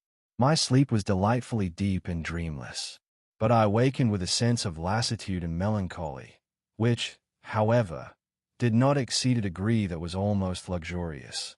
"Well, I told you so," said Carmilla, when I described my quiet sleep. "I had such delightful sleep myself last night. I pinned the charm to the breast of my nightdress. It was too far away the night before. I am quite sure it was all fancy, except the dreams. I used to think that evil spirits made dreams, but our doctor told me it is no such thing. Only a fever passing by, or some other malady, as they often do," he said, "knocks at the door, and not being able to get in, passes on, with that alarm." "And what do you think the charm is?" said I. "It has been fumigated or immersed in some drug, and is an antidote against the malaria," she answered. "Then it acts only on the body." "Certainly. You don't suppose that evil spirits are frightened by bits of ribbon, or the perfumes of a druggist's shop? No, these complaints, wandering in the air, begin by trying the nerves, and so infect the brain, but before they can seize upon you, the antidote repels them. That, I am sure, is what the charm has done for us. It is nothing magical. It is simply natural." I should have been happier if I could have quite agreed with Carmilla, but I did my best, and the impression was a little losing its force. For some nights I slept profoundly, but still every morning I felt the same lassitude, and a languor weighed upon me all day. I felt myself a changed girl. A strange melancholy was stealing over me, a melancholy that I would not have interrupted. Dim thoughts of death began to open, and an idea that I was slowly sinking took gentle, and, somehow, not unwelcome, possession of me. If it was sad, the tone of mind which this induced was also sweet. Whatever it might be, my soul acquiesced in it. I would not admit that I was ill. I would not consent to tell my papa, or to have the doctor sent for. Carmilla became more devoted to me than ever, and her strange paroxysms of languid adoration more frequent. She used to gloat on me with increasing ardor the more my strength and spirits waned. This always shocked me like a momentary glare of insanity. Without knowing it, I was now in a pretty advanced stage of the strangest illness under which mortal ever suffered. There was an unaccountable fascination in its earliest symptoms that more than reconciled me to the incapacitating effect of that stage of the malady. This fascination increased for a time, until it reached a certain point, when gradually a sense of the horrible mingled itself with it, deepening, as you shall hear, until it discolored and perverted the whole state of my life. The first change I experienced was rather agreeable. It was very near the turning point from which began the descent of Avernus. Certain vague and strange sensations visited me in my sleep.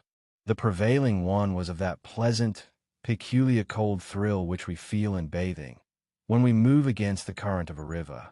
This was soon accompanied by dreams that seemed interminable, and were so vague that I could never recollect their scenery and persons, or any one connected portion of their action. But they left an awful impression, and a sense of exhaustion, as if I had passed through a long period of great mental exertion and danger.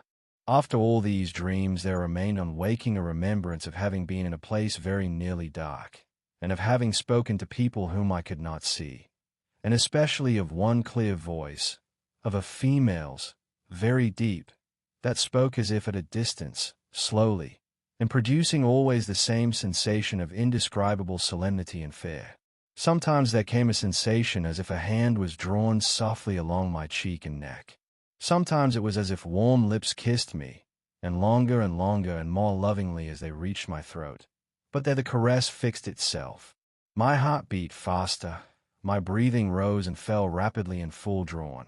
A sobbing, that rose into a sense of strangulation, supervened, and turned into a dreadful convulsion, in which my senses left me and I became unconscious. It was now 3 weeks since the commencement of this unaccountable state. My sufferings had, during the last week, told upon my appearance. I had grown pale, my eyes were dilated and darkened underneath, and the languor which I had long felt began to display itself in my countenance. My father asked me often whether I was ill, but, with an obstinacy which now seems to me unaccountable, I persisted in assuring him that I was quite well. In a sense this was true. I had no pain. I could complain of no bodily derangement. My complaint seemed to be one of the imagination, or the nerves, and, horrible as my sufferings were, I kept them, with a morbid reserve, very nearly to myself. It could not be that terrible complaint which the peasants called the eerie, for I had now been suffering for 3 weeks, and they were seldom ill for much more than 3 days, when death put an end to their miseries. Carmilla complained of dreams and feverish sensations, but by no means of so alarming a kind as mine. I say that mine were extremely alarming. Had I been capable of comprehending my condition, I would have invoked aid and advice on my knees. The narcotic of an unsuspected influence was acting upon me, and my perceptions were benumbed.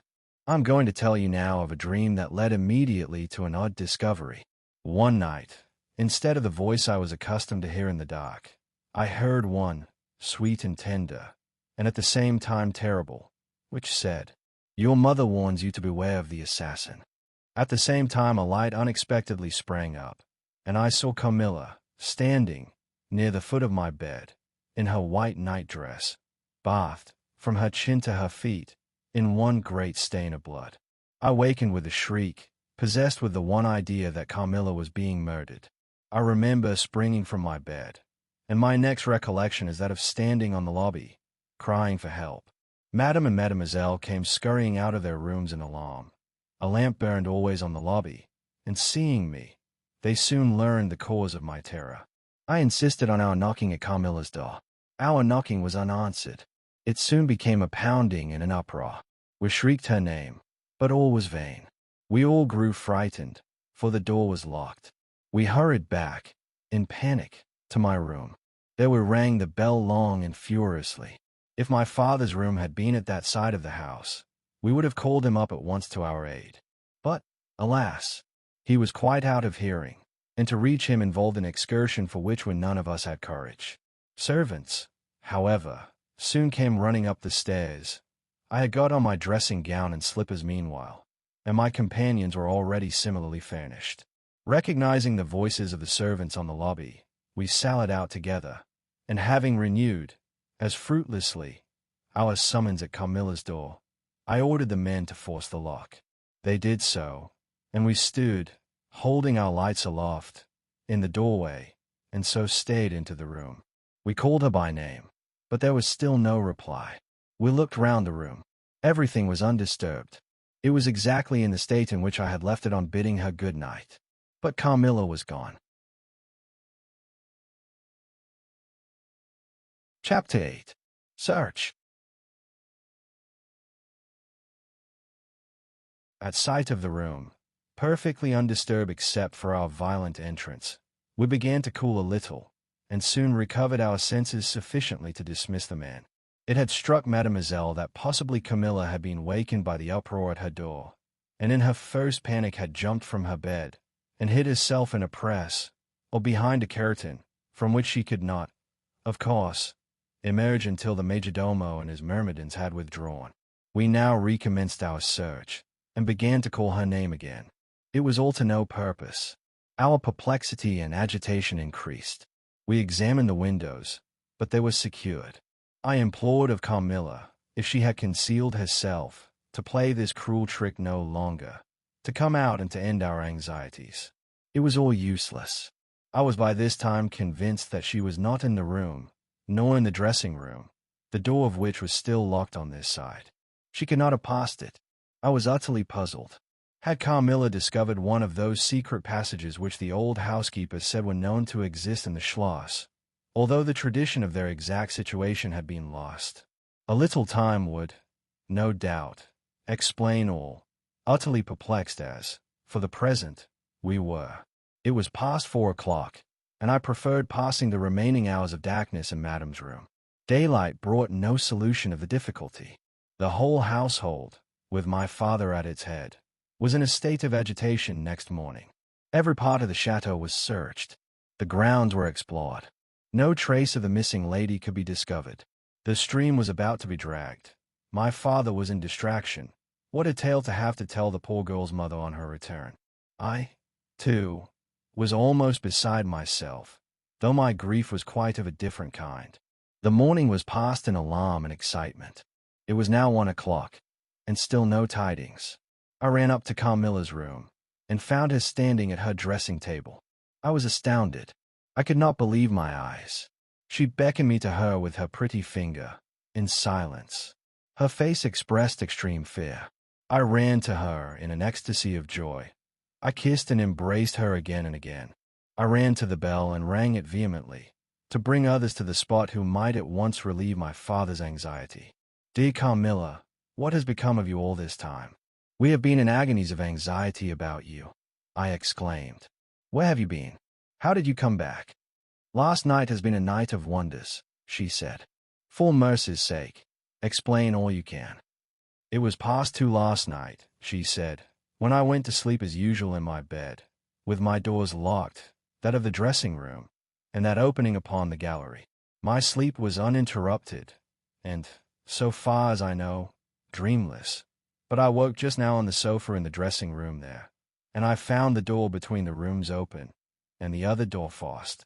How could all this have happened without my being wakened? It must have been accompanied with a great deal of noise, and I am particularly easily wakened. And how could I have been carried out of my bed without my sleep having been interrupted, I whom the slightest stir startles? By this time, Mademoiselle, my father, and a number of the servants were in the room. Carmilla was, of course, overwhelmed with inquiries, congratulations, and welcomes. She had but one story to tell, and seemed the least able of all the party to suggest any way of accounting for what had happened. My father took a turn up and down the room, thinking. I saw Carmilla's eye follow him for a moment with a sly, dark glance. When my father had sent the servants away, Mademoiselle having gone in search of a little bottle of valerian and sal volatile, and there being no one now in the room with Carmilla, except my father, Madame, and myself, he came to her thoughtfully, took her hand very kindly, led her to the sofa, and sat down beside her. Will you forgive me, my dear, if I risk a conjecture, and ask a question? Who can have a better right? She said. Ask what you please, and I will tell you everything. But my story is simply one of bewilderment and darkness. I know absolutely nothing. Put any question you please, but you know, of course, the limitations Mamma has placed me under. Perfectly, my dear child. I need not approach the topics on which she desires our silence. Now, The marvel of last night consists in your having been removed from your bed in your room, without being wakened, and this removal having occurred apparently while the windows were still secured, and the two doors locked upon the inside. I will tell you my theory and ask you a question. Carmilla was leaning on her hand dejectedly. Madame and I were listening breathlessly. Now, my question is this. Have you ever been suspected of walking in your sleep? Never, since I was very young indeed. But you did walk in your sleep when you were young. Yes, I know I did. I have been told so often by my old nurse. My father smiled and nodded. Well, what has happened is this. You got up in your sleep, unlocked the door, not leaving the key, as usual, in the lock, but taking it out and locking it on the outside. You again took the key out, and carried it away with you to some one of the 25 rooms on this floor, or perhaps upstairs or downstairs. There are so many rooms and closets, so much heavy furniture, and such accumulations of lumber, that it would require a week to search this old house thoroughly. Do you see, now, what I mean? I do, but not all, she answered. And how, Papa, do you account for her finding herself on the sofa in the dressing room, which we had searched so carefully? She came there after you had searched it, still in her sleep, and at last awoke spontaneously, and was as much surprised to find herself where she was as anyone else. I wish all mysteries were as easily and innocently explained as yours, Carmilla, he said, laughing. And so we may congratulate ourselves on the certainty that the most natural explanation of the occurrence is one that involves no drugging, no tampering with locks, no burglars, or poisoners, or witches, nothing that need alarm Carmilla, or anyone else, for our safety. Carmilla was looking charmingly. Nothing could be more beautiful than her tints. Her beauty was, I think, enhanced by that graceful languor that was peculiar to her. I think my father was silently contrasting her looks with mine, for he said, I wish my poor Laura was looking more like herself, and he sighed. So our alarms were happily ended, and Carmilla restored to her friends. Chapter 9. The Doctor. As Carmilla would not hear of an attendant sleeping in her room, my father arranged that a servant should sleep outside her door, so that she would not attempt to make another such excursion without being arrested at her own door. That night passed quietly, and next morning early, the doctor, whom my father had sent for without telling me a word about it, arrived to see me. Madame accompanied me to the library, and there the grave little doctor, with white hair and spectacles, whom I mentioned before, was waiting to receive me. I told him my story, and as I proceeded he grew graver and graver. We were standing, he and I, in the recess of one of the windows, facing one another. When my statement was over, he leaned with his shoulders against the wall, and with his eyes fixed on me earnestly, with an interest in which was a dash of horror. After a minute's reflection, he asked Madame if he could see my father. He was sent for accordingly, and as he entered, smiling, he said, I dare say, Doctor, you are going to tell me that I am an old fool for having brought you here. I hope I am. But his smile faded into shadow as the doctor, with a very grave face, beckoned him to him. He and the doctor talked for some time in the same recess where I had just conferred with the physician. It seemed an earnest and argumentative conversation. The room is very large, and I and Madame stood together, burning with curiosity, at the farther end. Not a word could we hear, however, for they spoke in a very low tone, and the deep recess of the window quite concealed the doctor from view, and very nearly my father, whose foot, arm, and shoulder only could we see. And the voices were, I suppose, all the less audible for the sort of closet which the thick wall and window formed. After a time my father's face looked into the room. It was pale, thoughtful, and, I fancied, agitated. Laura, dear, come here for a moment. Madam, we shan't trouble you, the doctor says, at present. Accordingly I approached, for the first time a little alarmed.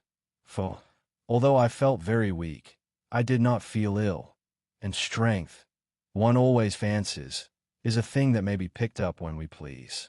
My father held out his hand to me as I drew near, but he was looking at the doctor, and he said, "It certainly is very odd. I don't understand it quite. Laura, come here, dear. Now attend to Dr. Spielsberg, and recollect yourself. You mentioned a sensation like that of two needles piercing the skin, somewhere about your neck, on the night when you experienced your first horrible dream. Is there still any soreness?" "None at all," I answered. "Can you indicate with your finger about the point at which you think this occurred?" "Very little below my throat. Here," I answered. I wore a morning dress, which covered the place I pointed to. "Now you can satisfy yourself," said the doctor. "You won't mind your papa's lowering your dress a very little. It is necessary to detect a symptom of the complaint under which you have been suffering." I acquiesced. It was only an inch or two below the edge of my collar. "God bless me! So it is," exclaimed my father, growing pale.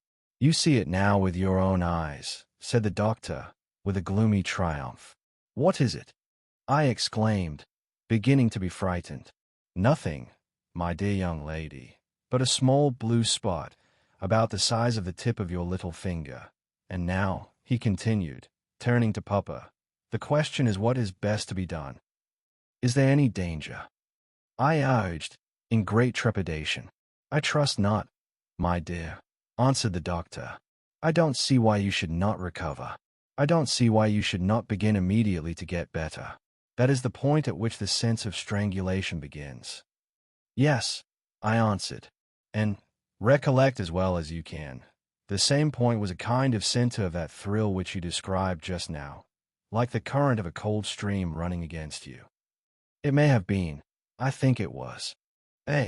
You see," he added, turning to my father. "Shall I say a word to Madam?" "Certainly," said my father. He called Madam to him, and said, "I find my young friend here far from well. It won't be of any great consequence, I hope, but it will be necessary that some steps be taken, which I will explain by and by. But in the meantime, Madam, you will be so good as not to let Miss Laura be alone for one moment. That is the only direction I need give for the present. It is indispensable. We may rely upon your kindness." "Madam, I know," added my father. Madam satisfied him eagerly.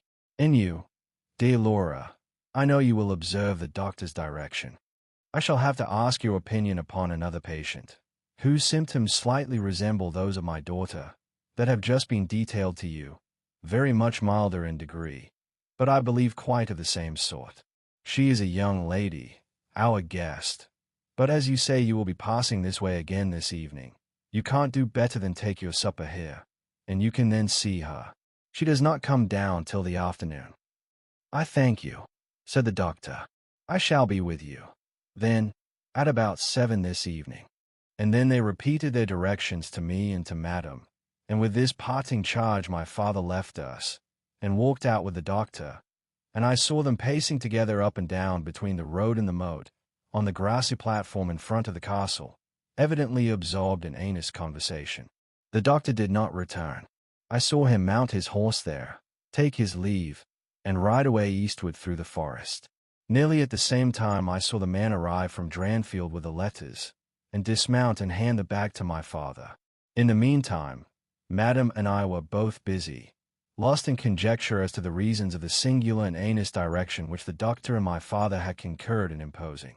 Madam, as she afterwards told me, was afraid the doctor apprehended a sudden seizure, and that, without prompt assistance, I might either lose my life in a fit, or at least be seriously hurt. The interpretation did not strike me, and I fancied, perhaps luckily for my nerves, that the arrangement was prescribed simply to secure a companion who would prevent my taking too much exercise, or eating unripe fruit, or doing any of the 50 foolish things to which young people are supposed to be prone. About half an hour after my father came in, he had a letter in his hand, and said, "This letter had been delayed. It is from General Spielsdorf. He might have been here yesterday. He may not come till tomorrow, or he may be here today." He put the open letter into my hand, but he did not look pleased, as he used when a guest, especially one so much loved as the general, was coming. On the contrary, He looked as if he wished him at the bottom of the Red Sea. There was plainly something on his mind which he did not choose to divulge. "Papa, darling, will you tell me this?" said I, suddenly laying my hand on his arm, and looking, I am sure, imploringly in his face. "Perhaps," he answered, smoothing my hair caressingly over my eyes. "Does the doctor think me very ill?" "No, dear. He thinks, if right steps are taken, you will be quite well again, at least, on the high road to a complete recovery, in a day or two," he answered, a little dryly. "I wish our good friend, the General, had chosen any other time. That is, I wish you had been perfectly well to receive him." "But do tell me, Papa," I insisted, "what does he think is the matter with me?" "Nothing. You must not plague me with questions," he answered, with more irritation than I ever remember him to have displayed before. And seeing that I looked wounded, I suppose, he kissed me, and added, "You shall know all about it in a day or two. That is, all that I know. In the meantime you are not to trouble your head about it." He turned and left the room, but came back before I had done wondering and puzzling over the oddity of all this. It was merely to say that he was going to Karnstein, and had ordered the carriage to be ready at 12, and that I and Madame should accompany him. He was going to see the priest who lived near those picturesque grounds, upon business, and as Carmilla had never seen them, she could follow, when she came down, with Mademoiselle, who would bring materials for what you call a picnic, which might be laid for us in the ruined castle. At 12 o'clock, accordingly, I was ready, and not long after, my father, Madame and I set out upon our projected drive. Passing the drawbridge we turned to the right, and followed the road over the steep Gothic bridge, westward, to reach the deserted village and ruined castle of Karnstein. No sylvan drive can be fancied prettier. The ground breaks into gentle hills and hollows, all clothed with beautiful wood, totally destitute of the comparative formality which artificial planting and early culture and pruning impart. The irregularities of the ground often lead the road out of its course, and cause it to wind beautifully round the sides of broken hollows and the steepest sides of the hills, among varieties of ground almost inexhaustible. Turning one of these points, we suddenly encountered our old friend, the General, riding towards us, attended by a mounted servant. His portmanteaus were following in a hired wagon, such as we term a cart. The General dismounted as we pulled up, and, after the usual greetings, was easily persuaded to accept the vacant seat in the carriage and send his horse on with his servant to the Schloss. Chapter 10. Bereaved. It was about 10 months since we had last seen him, but that time had sufficed to make an alteration of years in his appearance. He had grown thinner. Something of gloom and anxiety had taken the place of that cordial serenity which used to characterize his features. His dark blue eyes, always penetrating, now gleamed with a sterner light from under his shaggy gray eyebrows. It was not such a change as grief alone usually induces, and angrier passions seemed to have had their share in bringing it about. We had not long resumed our drive, when the General began to talk, with his usual soldierly directness, of the bereavement, as he termed it, which he had sustained in the death of his beloved niece and ward, and he then broke out in a tone of intense bitterness and fury, inveighing against the hellish arts to which he had fallen a victim, and expressing, with more exasperation than piety, his wonder that heaven should tolerate so monstrous an indulgence of the lusts and malignity of hell. My father, who saw at once that something very extraordinary had befallen, asked him, if not too painful to him, to detail the circumstances which he thought justified the strong terms in which he expressed himself. "I should tell you all with pleasure," said the General, "but you would not believe me." "Why should I not?" he asked. "Because," he answered testily, "you believe in nothing but what consists with your own prejudices and illusions. I remember when I was like you, but I have learned better." "Try me," said my father. "I am not such a dogmatist as you suppose. Besides which, I very well know that you generally require proof for what you believe, and therefore, very strongly predisposed to respect your conclusions. You are right in supposing that I have not been led lightly into a belief in the marvelous, for what I have experienced is marvelous, and I have been forced by extraordinary evidence to credit that which ran counter, diametrically, to all my theories. I have been made the dupe of a preternatural conspiracy. Notwithstanding his professions of confidence in the general's penetration, I saw my father, at this point, glance at the general, with, as I thought, a marked suspicion of his sanity. The general did not see it. Luckily, he was looking gloomily and curiously into the glades and vistas of the woods that were opening before us. "You are going to the ruins of Karnstein," he said. "Yes, it is a lucky coincidence. Do you know I was going to ask you to bring me there to inspect them? I have a special object in exploring. There's a ruined chapel, ain't there, with a great many tombs of that extinct family." "So there are. Highly interesting," said my father. "I hope you are thinking of claiming the title and estates." My father said this gaily, but the general did not recollect the laugh, or even the smile, which courtesy exacts for a friend's joke. On the contrary, he looked grave and even fierce, ruminating on a matter that stirred his anger and horror. "Something very different," he said, gruffly. "I mean to unearth some of those fine people. I hope, by God's blessing, to accomplish a pious sacrilege here, which will relieve our earth of certain monsters, and enable honest people to sleep in their beds without being assailed by murderers. I have strange things to tell you, my dear friend, such as I myself would have scouted as incredible a few months since." My father looked at him again, but this time not with a glance of suspicion, with an eye, rather, of keen intelligence and alarm. "The house of Karnstein," he said, "has been long extinct, 100 years at least. My dear wife was maternally descended from the Karnsteins, but the name and title have long ceased to exist. The castle is a ruin, the very village is deserted. It is 50 years since the smoke of a chimney was seen there, not a roof left." "Quite true. I have heard a great deal about that since I last saw you. A great deal that will astonish you. But I had better relate everything in the order in which it occurred," said the general. "You saw my dear ward. My child, I may call her. No creature could have been more beautiful, and only 3 months ago none more blooming. Yes, poor thing. When I saw her last she certainly was quite lovely," said my father. "I was grieved and shocked more than I can tell you, my dear friend. I knew what a blow it was to you." He took the general's hand, and they exchanged a kind pressure. Tears gathered in the old soldier's eyes. He did not seek to conceal them. He said, "We have been very old friends.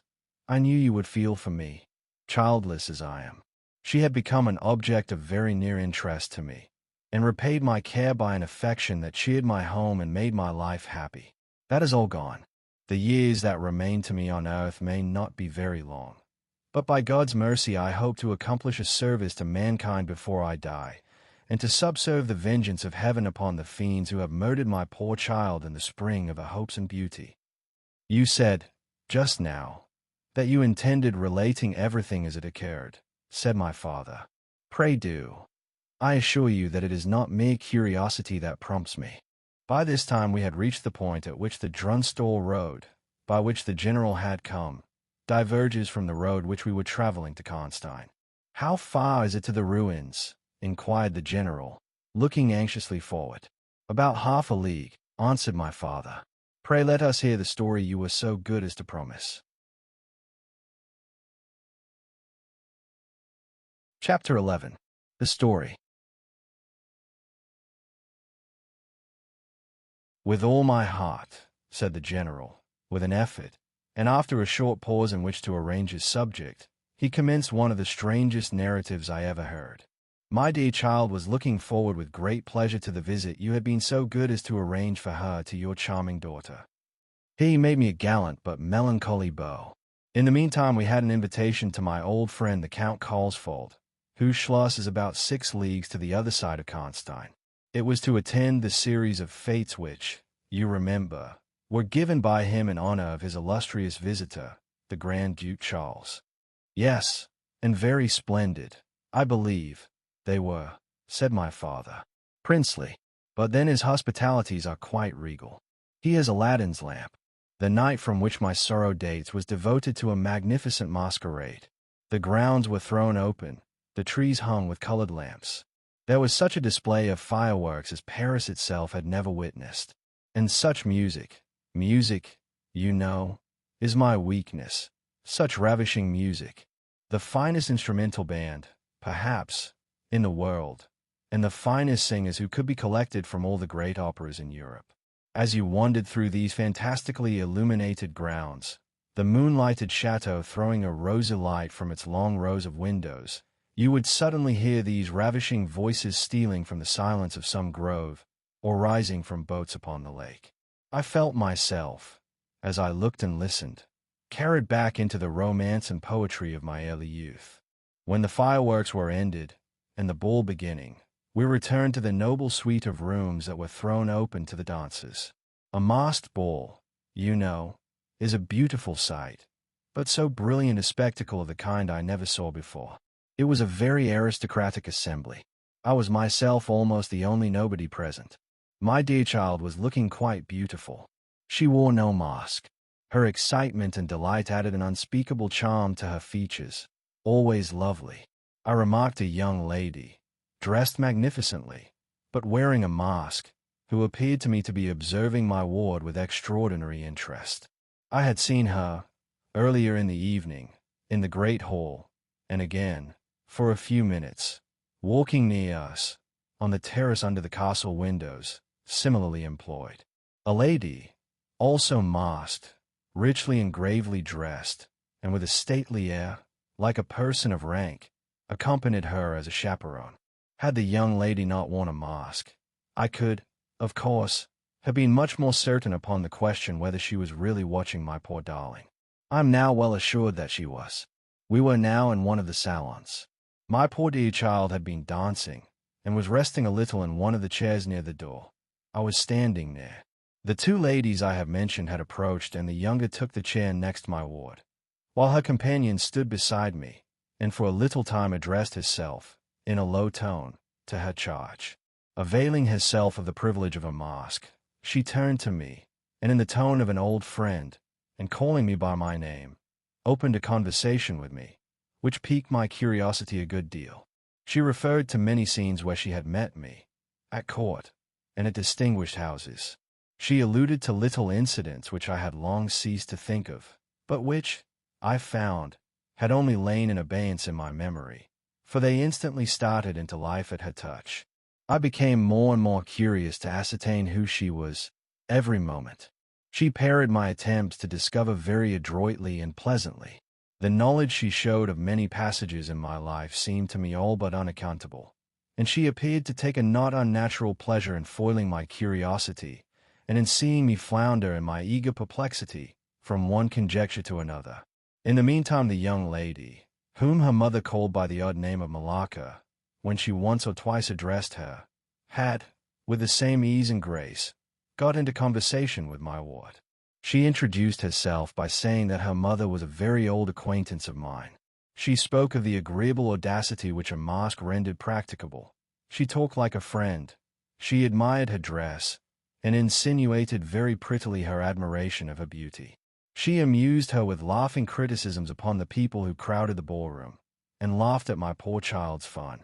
She was very witty and lively when she pleased, and after a time they had grown very good friends, and the young stranger lowered her mask, displaying a remarkably beautiful face. I had never seen it before, neither had my dear child. But though it was new to us, the features were so engaging, as well as lovely, that it was impossible not to feel the attraction powerfully. My poor girl did so. I never saw anyone more taken with another at first sight, unless, indeed, it was a stranger herself, who seemed quite to have lost her heart to her. In the meantime, availing myself of the license of a masquerade, I put not a few questions to the elder lady. "You have puzzled me utterly," I said, laughing. "Is that not enough? Won't you, now, consent to stand on equal terms, and do me the kindness to remove your mask?" "Can any request be more unreasonable?" she replied. "Ask a lady to yield an advantage. Beside, how do you know you should recognize me? Years make changes." "As you see," I said, with a bow, and, I suppose, a rather melancholy little laugh. As philosophers tell us, she said, and how do you know that a sight of my face would help you? I should take chance for that, I answered. It is vain trying to make yourself out an old woman. Your figure betrays you. Years, nevertheless, have passed since I saw you, rather since you saw me, for that is what I am considering. Malacca, there, is my daughter. I cannot then be young, even in the opinion of people whom time has taught to be indulgent, and I may not like to be compared with what you remember me. You have no mask to remove. You can offer me nothing in exchange. My petition is to your pity, to remove it, and mine to yours, to let it stay where it is, she replied. Well, then, at least you will tell me whether you are French or German. You speak both languages so perfectly. I don't think I shall tell you that, General. You intend to surprise, and are meditating the particular point of attack. At all events, you won't deny this, I said, that being honored by your permission to converse, I ought to know how to address you. Shall I say Madame la Comtesse? She laughed, and she would, no doubt, have met me with another evasion, if, indeed, I can treat any occurrence in an interview every circumstance of which was prearranged, as I now believe, with the profoundest cunning, as liable to be modified by accident. As to that, she began, but she was interrupted, almost as she opened her lips, by a gentleman, dressed in black, who looked particularly elegant and distinguished, with this drawback, that his face was the most deadly pale I ever saw, except in death. He was in no masquerade, in the plain evening dress of a gentleman, and he said, without a smile, but with a courtly and unusually low bow, "Will Madame la Comtesse permit me to say a very few words which may interest her?" The lady turned quickly to him, and touched her lip in token of silence. She then said to me, "Keep my place for me, General. I shall return when I have said a few words." And with this injunction, playfully given, she walked a little aside with the gentleman in black, and talked for some minutes, apparently very earnestly. They then walked away slowly together in the crowd, and I lost them for some minutes. I spent the interval in cudgeling my brains for a conjecture as to the identity of the lady who seemed to remember me so kindly, and I was thinking of turning about and joining in the conversation between my pretty ward and the Countess's daughter, and trying whether, by the time she returned, I might not have a surprise in store for her, by having her name, title, chateau, and estates at my fingers' ends. But at this moment she returned, accompanied by the pale man in black, who said, "I shall return and inform Madame la Comtesse when her carriage is at the door." He withdrew with a bow. Chapter 12. A Petition. Then we are to lose Madame la Comtesse, but I hope only for a few hours, I said, with a low bow. It may be that only, or it may be a few weeks. It was very unlucky his speaking to me just now as he did. Do you now know me? I assured her I did not. You shall know me, she said, but not at present. We are older and better friends than, perhaps, you suspect. I cannot yet declare myself. I shall in 3 weeks pass your beautiful Schloss, about which I have been making inquiries. I shall then look in upon you for an hour or two, and renew a friendship which I never think of without 1,000 pleasant recollections. This moment a piece of news has reached me like a thunderbolt. I must set out now, and travel by a devious route, nearly 100 miles, with all the dispatch I can possibly make. My perplexities multiply. I am only deterred by the compulsory reserve I practice as to my name from making a very singular request of you. My poor child has not quite recovered her strength. Her horse fell with her, at a hunt which she had ridden out to witness. Her nerves have not yet recovered the shock, and our physician says that she must on no account exert herself for some time to come. We came here, in consequence, by very easy stages, hardly 6 leagues a day. I must now travel day and night, on a mission of life and death, a mission the critical and momentous nature of which I shall be able to explain to you when we meet, as I hope we shall, in a few weeks, without the necessity of any concealment. She went on to make her petition, and it was in the tone of a person from whom such a request amounted to conferring, rather than seeking a favor. This was only in manner, and, as it seemed, quite unconsciously, than the terms in which it was expressed. Nothing could be more deprecatory. It was simply that I would consent to take charge of her daughter during her absence. This was, all things considered, a strange, not to say, an audacious request. She in some sort disarmed me, by stating and admitting everything that could be urged against it, and throwing herself entirely upon my chivalry. At the same moment, by a fatality that seems to have predetermined all that happened, my poor child came to my side, and, in an undertone, besought me to invite her new friend, Malaka, to pay us a visit. She had just been sounding her, and thought, if her mamma would allow her, she would like it extremely. At another time I should have told her to wait a little, until, at least, we knew who they were. But I had not a moment to think in. The two ladies assailed me together, and I must confess the refined and beautiful face of the young lady, about which there was something extremely engaging, as well as the elegance and fire of high birth, determined me, and, quite overpowered, I submitted, and undertook, too easily, the care of the young lady, whom her mother called Malaka. The Countess beckoned to her daughter, who listened with grave attention while she told her, in general terms, how suddenly and peremptorily she had been summoned, and also of the arrangement she had made for her under my care, adding that I was one of her earliest and most valued friends. I made, of course, such speeches as the case seemed to call for, and found myself, on reflection, in a position which I did not half like. The gentleman in black returned, and very ceremoniously conducted the lady from the room. The demeanor of this gentleman was such as to impress me with a conviction that the Countess was a lady of very much more importance than her modest title alone might have led me to assume. Her last charge to me was that no attempt was to be made to learn more about her than I might have already guessed, until her return. Our distinguished host, whose guest she was, knew her reasons. But here, she said, neither I nor my daughter could safely remain for more than a day. I removed my mask imprudently for a moment, about an hour ago, and, too late, I fancied you saw me. So I resolved to seek an opportunity of talking a little to you. Had I found that you had seen me, I would have thrown myself on your high sense of honor to keep my secret some weeks.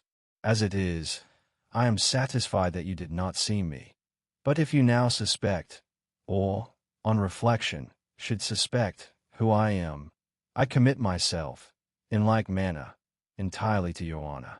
My daughter will observe the same secrecy, and I well know that you will, from time to time, remind her, lest she should thoughtlessly disclose it. She whispered a few words to her daughter, kissed her hurriedly twice, and went away, accompanied by the pale gentleman in black, and disappeared in the crowd. In the next room, said Malaka, there is a window that looks upon the hall door. I should like to see the last of Mamma, and to kiss my hand to her. We assented, of course, and accompanied her to the window. We looked out, and saw a handsome old-fashioned carriage, with a troop of couriers and footmen. We saw the slim figure of the pale gentleman in black, as he held a thick velvet cloak, and placed it about her shoulders and threw the hood over her head. She nodded to him, and just touched his hand with hers. He bowed low repeatedly as the door closed, and the carriage began to move. She is gone, said Malaka, with a sigh. She is gone, I repeated to myself, for the first time, in the hurried moments that had elapsed since my consent, reflecting upon the folly of my act. She did not look up, said the young lady, plaintively. The Countess had taken off a mask, perhaps, and did not care to show her face, I said, and she could not know that you were in the window. She sighed, and looked in my face. She was so beautiful that I relented. I was sorry I had for a moment repented of my hospitality, and I determined to make her amends for the unavowed churlishness of my reception. The young lady, replacing her mask, joined my ward in persuading me to return to the grounds, where the concert was soon to be renewed. We did so, and walked up and down the terrace that lies under the castle windows. Malaka became very intimate with us, and amused us with lively descriptions and stories of most of the great people whom we saw upon the terrace. I liked her more and more every minute. Her gossip, without being ill-natured, was extremely diverting to me, who had been so long out of the great world. I thought what life she would give to our sometimes lonely evenings at home. This ball was not over until the morning sun had almost reached the horizon. It pleased the Grand Duke to dance till then, so loyal people could not go away or think of bed. We had just got through a crowded saloon, when my ward asked me what had become of Malaka. I thought she had been by her side, and she fancied she was by mine. The fact was, we had lost her.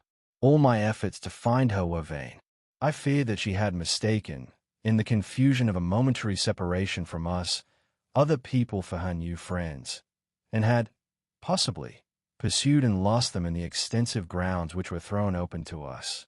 Now, in its full force, I recognized a new folly in my having undertaken the charge of a young lady without so much as knowing her name, and fettered as I was by promises, of the reasons for imposing which I knew nothing. I could not even point my inquiries by saying that the missing young lady was the daughter of the Countess who had taken her departure a few hours before. Morning broke. It was clear daylight before I gave up my search. It was not till near 2 o'clock next day that we heard anything of my missing charge. At about that time a servant knocked at my niece's door, to say that he had been earnestly requested by a young lady, who appeared to be in great distress, to make out where she could find the General Baron Spielsdorf and the young lady his daughter, in whose charge she had been left by her mother. There could be no doubt, notwithstanding the slight inaccuracy, that our young friend had turned up, and so she had. Would to heaven we had lost her. She told my poor child a story to account for her having failed to recover us for so long. Very late, she said, she had got to the housekeeper's bedroom in despair of finding us, and had then fallen into a deep sleep which, long as it was, had hardly sufficed to recruit her strength after the fatigues of the ball. That day Malaka came home with us. I was only too happy, after all, to have secured so charming a companion for my dear girl. Chapter 13. The Woodman. There soon, however, appeared some drawbacks. In the first place, Malaka complained of extreme languor, the weakness that remained after her late illness, and she never emerged from her room till the afternoon was pretty far advanced. In the next place, it was accidentally discovered, although she always locked her door on the inside, and never disturbed the key from its place till she admitted the maid to assist at her toilet, that she was undoubtedly sometimes absent from her room in the very early morning, and at various times later in the day, before she wished it to be understood that she was staring. She was repeatedly seen from the windows of the Schloss, in the first faint gray of the morning, walking through the trees, in an easterly direction, and looking like a person in a trance. This convinced me that she walked in her sleep. But this hypothesis did not solve the puzzle. How did she pass out from her room, leaving the door locked on the inside? How did she escape from the house without unbarring door or window? In the midst of my perplexities, an anxiety of a far more urgent kind presented itself. My dear child began to lose her looks and health, and that in a manner so mysterious, and even horrible, that I became thoroughly frightened. She was at first visited by appalling dreams, then, as she fancied, by a spectre, sometimes resembling Malaka, sometimes in the shape of a beast, indistinctly seen, walking round the foot of her bed, from side to side. Lastly came sensations. One, not unpleasant, but very peculiar, she said, resembled the flow of an icy stream against her breast. At a later time, she felt something like a pair of large needles pierce her, a little below the throat, with a very sharp pain. A few nights after, followed a gradual and convulsive sense of strangulation. Then came unconsciousness. I could hear distinctly every word the kind old general was saying, because by this time we were driving upon the short grass that spreads on either side of the road as you approach the roofless village which had not shown the smoke of a chimney for more than half a century. You may guess how strangely I felt as I heard my own symptoms so exactly described in those which had been experienced by the poor girl who, but for the catastrophe which followed, would have been at that moment a visitor at my father's chateau. You may suppose, also, how I felt as I heard him detail habits and mysterious peculiarities which were, in fact, those of our beautiful guest, Carmilla. A vista opened in the forest. We were on a sudden under the chimneys and gables of the ruined village, and the towers and battlements of the dismantled castle, round which gigantic trees are grouped, overhung us from a slight eminence. In a frightened dream I got down from the carriage, and in silence, for we had each abundant matter for thinking, we soon mounted the ascent, and were among the spacious chambers, winding stairs, and dark corridors of the castle. And this was once the palatial residence of the Karnsteins, said the old general at length, as from a great window he looked out across the village, and saw the wide, undulating expanse of forest. It was a bad family, and here its blood-stained annals were written, he continued. It is hard that they should, after death, continue to plague the human race with their atrocious lusts. That is the chapel of the Karnsteins, down there. He pointed down to the grey walls of the Gothic building partly visible through the foliage, a little way down the steep. And I hear the axe of a woodman, he added, busy among the trees that surround it. He possibly may give us the information of which I am in search, and point out the grave of Michaela, Countess of Karnstein. These rustics preserve the local traditions of great families, whose stories die out among the rich and titled so soon as the families themselves become extinct. We have a portrait, at home, of Michaela, the Countess Karnstein. Should you like to see it? Asked my father. Time enough, dear friend, replied the general. I believe that I have seen the original, and one motive which has led me to you earlier than I at first intended, was to explore the chapel which we are now approaching. What? See the Countess Michaela, exclaimed my father. Why, she has been dead more than a century. Not so dead as you fancy, I am told, answered the general. I confess, general, you puzzle me utterly, replied my father, looking at him. I fancied, for a moment with a return of the suspicion I detected before, but although there was anger and detestation, at times, in the old general's manner, there was nothing flighty. There remains to me, he said, as we passed under the heavy arch of the Gothic church, for its dimensions would have justified its being so styled, but one object which can interest me during the few years that remain to me on earth, and that is to wreak on her the vengeance which, I thank God, may still be accomplished by a mortal arm. What vengeance can you mean? Asked my father, in increasing amazement. I mean, to decapitate the monster, he answered, with a fierce flush, and a stamp that echoed mournfully through the hollow ruin, and his clenched hand was at the same moment raised, as if it grasped the handle of an axe, while he shook it ferociously in the air. What? Exclaimed my father, more than ever bewildered. To strike her head off. Cut her head off.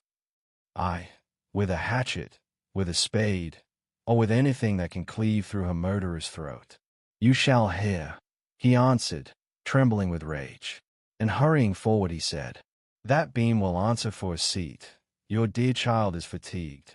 Let her be seated, and I will, in a few sentences, close my dreadful story.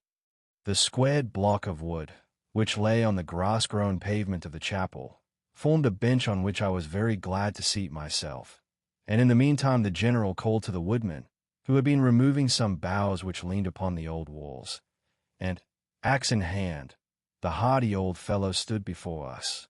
He could not tell us anything of these monuments, but there was an old man, he said, a ranger of this forest, at present sojourning in the house of the priest, about 2 miles away, who could point out every monument of the old Karnstein family, and, for a trifle, he undertook to bring him back with him, if we would lend him one of our horses, in little more than half an hour. Have you been long employed about this forest? Asked my father of the old man. I have been a woodman here, he answered in his patois, under the forester, all my days. So has my father before me, and so on, as many generations as I can count up. I could show you the very house in the village here, in which my ancestors lived. How came the village to be deserted? Asked the general. It was troubled by revenants, sir, Several were tracked to their graves. They're detected by the usual tests, and extinguished in the usual way, by decapitation, by the stake, and by burning. But not until many of the villagers were killed. But after all these proceedings according to law, he continued, so many graves opened, and so many vampires deprived of their horrible animation, the village was not relieved. But a Moravian nobleman, who happened to be traveling this way, heard how matters were, and being skilled, as many people are in his country, in such affairs, he offered to deliver the village from its tormentor. He did so thus. There being a bright moon that night, he ascended, shortly after sunset, the towers of the chapel here, from whence he could distinctly see the churchyard beneath him. You can see it from that window. From this point he watched until he saw the vampire come out of his grave, and place near it the linen clothes in which he had been folded, and then glide away towards the village to plague its inhabitants. The stranger, having seen all this, came down from the steeple, took the linen wrappings of the vampire, and carried them up to the top of the tower, which he again mounted. When the vampire returned from his prowlings and missed his clothes, he cried furiously to the Moravian, whom he saw at the summit of the tower, and who, in reply, beckoned him to ascend and take them. Whereupon the vampire, accepting his invitation, began to climb the steeple, and so soon as he had reached the battlements, the Moravian, with a stroke of his sword, clove his skull in twain, hurling him down to the churchyard, whither, descending by the winding stays, the stranger followed and cut his head off, and next day delivered it and the body to the villagers, who duly impaled and burnt them. This Moravian nobleman had authority from the then head of the family to remove the tomb of Michaela, Countess Karnstein, which he did effectually, so that in a little while its site was quite forgotten. "Can you point out where it stood?" asked the general, eagerly. The forester shook his head, and smiled. "Not a soul living could tell you that now," he said. "Besides, they say her body was removed, but no one is sure of that either." Having thus spoken, as time pressed, he dropped his axe and departed, leaving us to hear the remainder of the general's strange story. Chapter 14. The Meeting. "My beloved child," he resumed, "was now growing rapidly worse. The physician who attended her had failed to produce the slightest impression on her disease, for such I then supposed it to be. He saw my alarm, and suggested a consultation. I called and enabled a physician, from Graz. Several days elapsed before he arrived. He was a good and pious, as well as a learned man. Having seen my poor ward together, they withdrew to my library to confer and discuss. I, from the adjoining room, where I awaited their summons, heard these two gentlemen's voices raised in something sharper than a strictly philosophical discussion. I knocked at the door and entered. I found the old physician from Graz maintaining his theory. His rival was combating it with undisguised ridicule, accompanied with bursts of laughter. This unseemly manifestation subsided and the altercation ended on my entrance.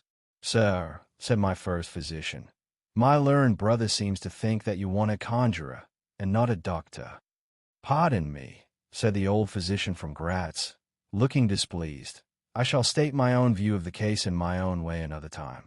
I grieve, Monsieur le General, that by my skill in science I can be of no use. Before I go I shall do myself the honor to suggest something to you."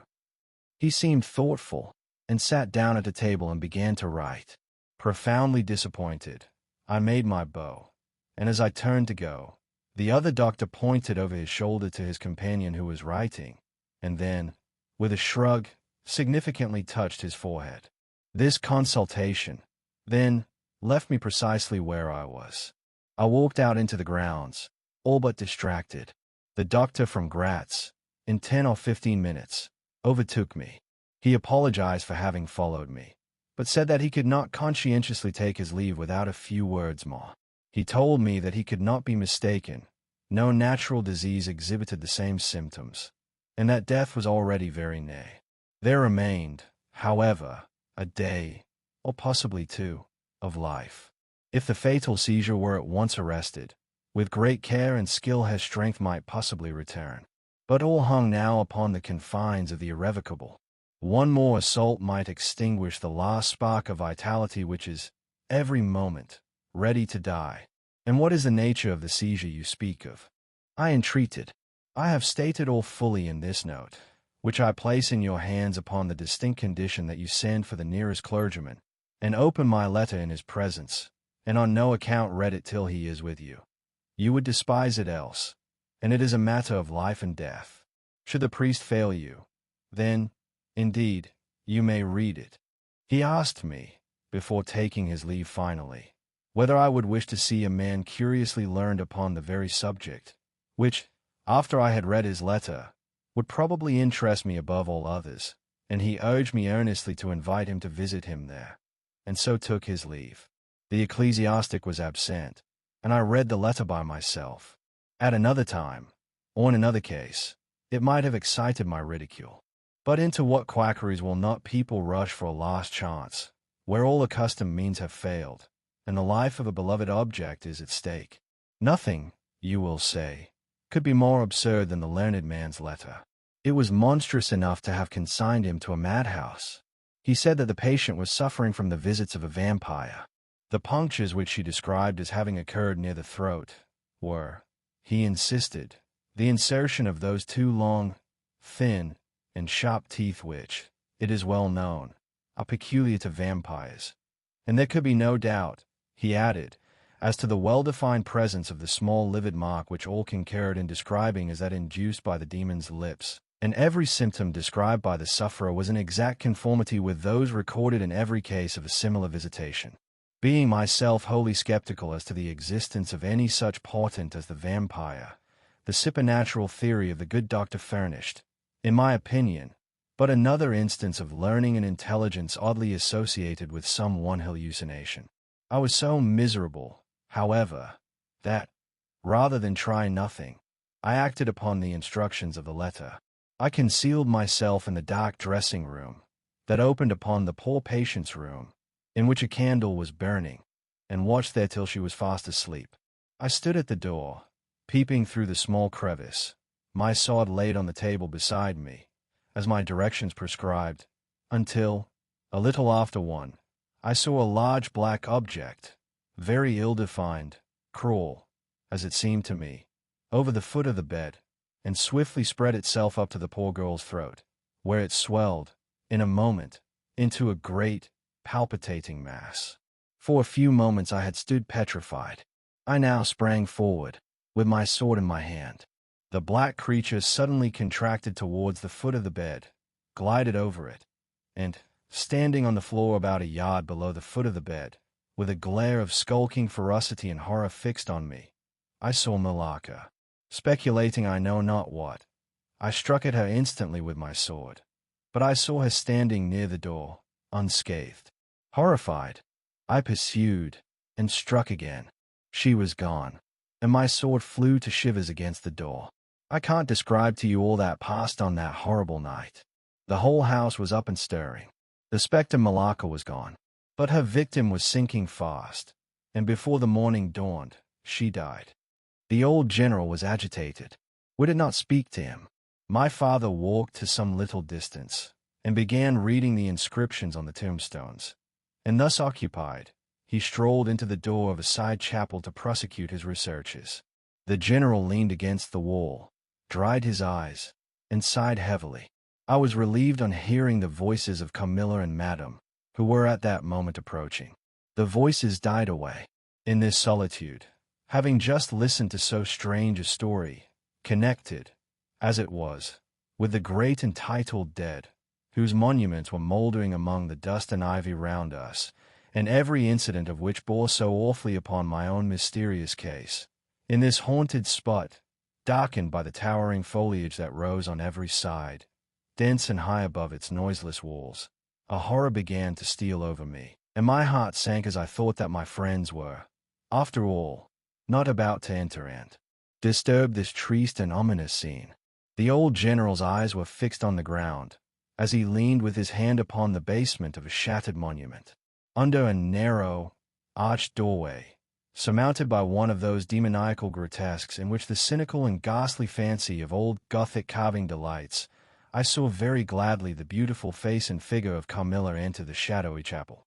I was just about to rise and speak, and nodded smiling, in answer to her peculiarly engaging smile, when with a cry, the old man by my side caught up the woodman's hatchet, and started forward. On seeing him, a brutalized change came over her features. It was an instantaneous and horrible transformation, as she made a crouching step backwards. Before I could utter a scream, he struck at her with all his force, but she dived under his blow, and unscathed, caught him in a tiny grasp by the wrist. He struggled for a moment to release his arm, but his hand opened, the axe fell to the ground, and the girl was gone. He staggered against the wall. His gray hair stood upon his head, and a moisture shone over his face, as if he were at the point of death. The frightful scene had passed in a moment. The first thing I recollect after is Madame standing before me, and impatiently repeating again and again the question, "Where is Mademoiselle Carmilla?" I answered at length, "I don't know. I can't tell. She went there." And I pointed to the door through which Madame had just entered, only a minute or two since. But I have been standing there, in the passage, ever since Mademoiselle Carmilla entered, and she did not return. She then began to call Carmilla, through every door and passage and from the windows, but no answer came. "She called herself Carmilla?" asked the general, still agitated. "Carmilla, yes," I answered. He said, "That is Malacca. That is the same person who long ago was called Mircalla, Countess Karnstein. Depart from this accursed ground, my poor child, as quickly as you can. Drive to the clergyman's house, and stay there till we come. Begone. May you never behold Carmilla more. You will not find her here." Chapter 15. Ordeal and Execution. As he spoke, one of the strangest-looking men I ever beheld entered the chapel at the door through which Carmilla had made her entrance and her exit. He was tall, narrow-chested, stooping, with high shoulders, and dressed in black. His face was brown and dried in with deep furrows. He wore an oddly shaped hat with a broad leaf. His hair, long and grizzled, hung on his shoulders. He wore a pair of gold spectacles, and walked slowly, with an odd shambling gait, with his face sometimes turned up to the sky, and sometimes bowed down towards the ground, seemed to wear a perpetual smile. His long thin arms were swinging, and his lank hands, in old black gloves ever so much too wide for them, waving and gesticulating in utter abstraction. "The very man!" exclaimed the general, advancing with manifest delight. "My dear Baron, how happy I am to see you! I had no hope of meeting you so soon." He signed to my father, who had by this time returned, and leading the fantastic old gentleman, whom he called the Baron, to meet him, he introduced him formally, and they at once entered into earnest conversation. The stranger took a roll of paper from his pocket, and spread it on the worn surface of a tomb that stood by. He had a pencil case in his fingers, with which he traced imaginary lines from point to point on the paper, which from their often glancing from it, together, at certain points of the building, I concluded to be a plan of the chapel. He accompanied, what I may term, his lecture, with occasional readings from a dirty little book, whose yellow leaves were closely written over. They sauntered together down the side aisle, opposite to the spot where I was standing, conversing as they went. Then they began measuring distances by paces, and finally they all stood together, facing a piece of the side wall, which they began to examine with great minuteness, pulling off the ivy that clung over it, and rapping the plaster with the ends of their sticks, scraping here, and knocking there. At length they ascertained the existence of a broad marble tablet, with letters carved in relief upon it. With the assistance of the woodman, who soon returned, a monumental inscription, and carved escutcheon, were disclosed. They proved to be those of the long-lost monument of Mircalla, Countess Karnstein. The old general, though not, I fear, given to the praying mood, raised his hands and eyes to heaven, in mute thanksgiving for some moments. "Tomorrow," I heard him say, "the commissioner will be here, and the Inquisition will be held according to law." Then turning to the old man with the gold spectacles, whom I have described, he shook him warmly by both hands and said, "Baron, how can I thank you? How can we all thank you? You will have delivered this region from a plague that has scourged its inhabitants for more than a century. The horrible enemy, thank God, is at last tracked." My father led the stranger aside, and the general followed. I know that he had led them out of hearing, that he might relate my case, and I saw them glance often quickly at me as the discussion proceeded. My father came to me, kissed me again and again, and leading me from the chapel, said, "It is time to return, but before we go home, we must add to our party the good priest, who lives but a little way from this, and persuade him to accompany us to the Schloss." In this quest we were successful, and I was glad, being unspeakably fatigued when we reached home. But my satisfaction was changed to dismay on discovering that there were no tidings of Carmilla. Of the scene that had occurred in the ruined chapel, no explanation was offered to me, and it was clear that it was a secret which my father for the present determined to keep from me. The sinister absence of Carmilla made the remembrance of the scene more horrible to me. The arrangements for the night were singular. 2 servants and Madame were to sit up in my room that night, and the ecclesiastic with my father kept watch in the adjoining dressing room. The priest had performed certain solemn rites that night, the purport of which I did not understand any more than I comprehended the reason of this extraordinary precaution taken for my safety during sleep. I saw all clearly a few days later. The disappearance of Carmilla was followed by the discontinuance of my nightly sufferings. You have heard, no doubt, of the appalling superstition that prevails in Upper and Lower Styria, in Moravia, Silesia, in Turkish Serbia, in Poland, even in Russia, the superstition, so we must call it, of the vampire. If human testimony, taken with every care and solemnity, judicially, before commissions innumerable, each consisting of many members, all chosen for integrity and intelligence, and constituting reports more voluminous perhaps than exist upon any one other class of cases, is worth anything, it is difficult to deny, or even to doubt the existence of such a phenomenon as the vampire. For my part, one have heard no theory by which to explain what I myself have witnessed and experienced, other than that supplied by the ancient and well-attested belief of the country. The next day the formal proceedings took place in the chapel of Constantine. The grave of the Countess Mikala was opened, and the general and my father recognized each his perfidious and beautiful guest, in the face now disclosed to view. The features, though 150 years had passed since her funeral, were tinted with the warmth of life. Her eyes were open, no cadaverous smell exhaled from the coffin. The 2 medical men, one officially present, the other on the part of the promoter of the inquiry, attested the marvelous fact that there was a faint but appreciable respiration, and a corresponding action of the heart. The limbs were perfectly flexible, the flesh elastic, and the leaden coffin floated with blood, in which to a depth of 7 inches, the body lay immersed. Here, then, were all the admitted signs and proofs of vampirism. The body, therefore, in accordance with the ancient practice, was raised, and a sharp stake driven through the heart of the vampire, who uttered a piercing shriek at the moment, in all respects such as might escape from a living person in the last agony. Then the head was struck off, and a torrent of blood flowed from the severed neck.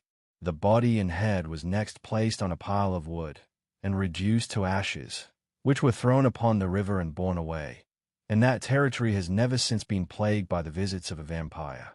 My father has a copy of the report of the Imperial Commission, with the signatures of all who were present at these proceedings, attached in verification of the statement. It is from this official paper that I have summarized my account of this last shocking scene. Chapter 16. Conclusion. I write all this, you suppose, with composure, but far from it. I cannot think of it without agitation. Nothing but your earnest desire, so repeatedly expressed, could have induced me to sit down to a task that has unstrung my nerve for months to come, and re-induced a shadow of the unspeakable horror which years after my deliverance continued to make my days and nights dreadful, and solitude insupportably terrific. Let me add a word or two about that quaint Baron Vordenburg, to whose curious lore we were indebted for the discovery of the Countess Mircola's grave.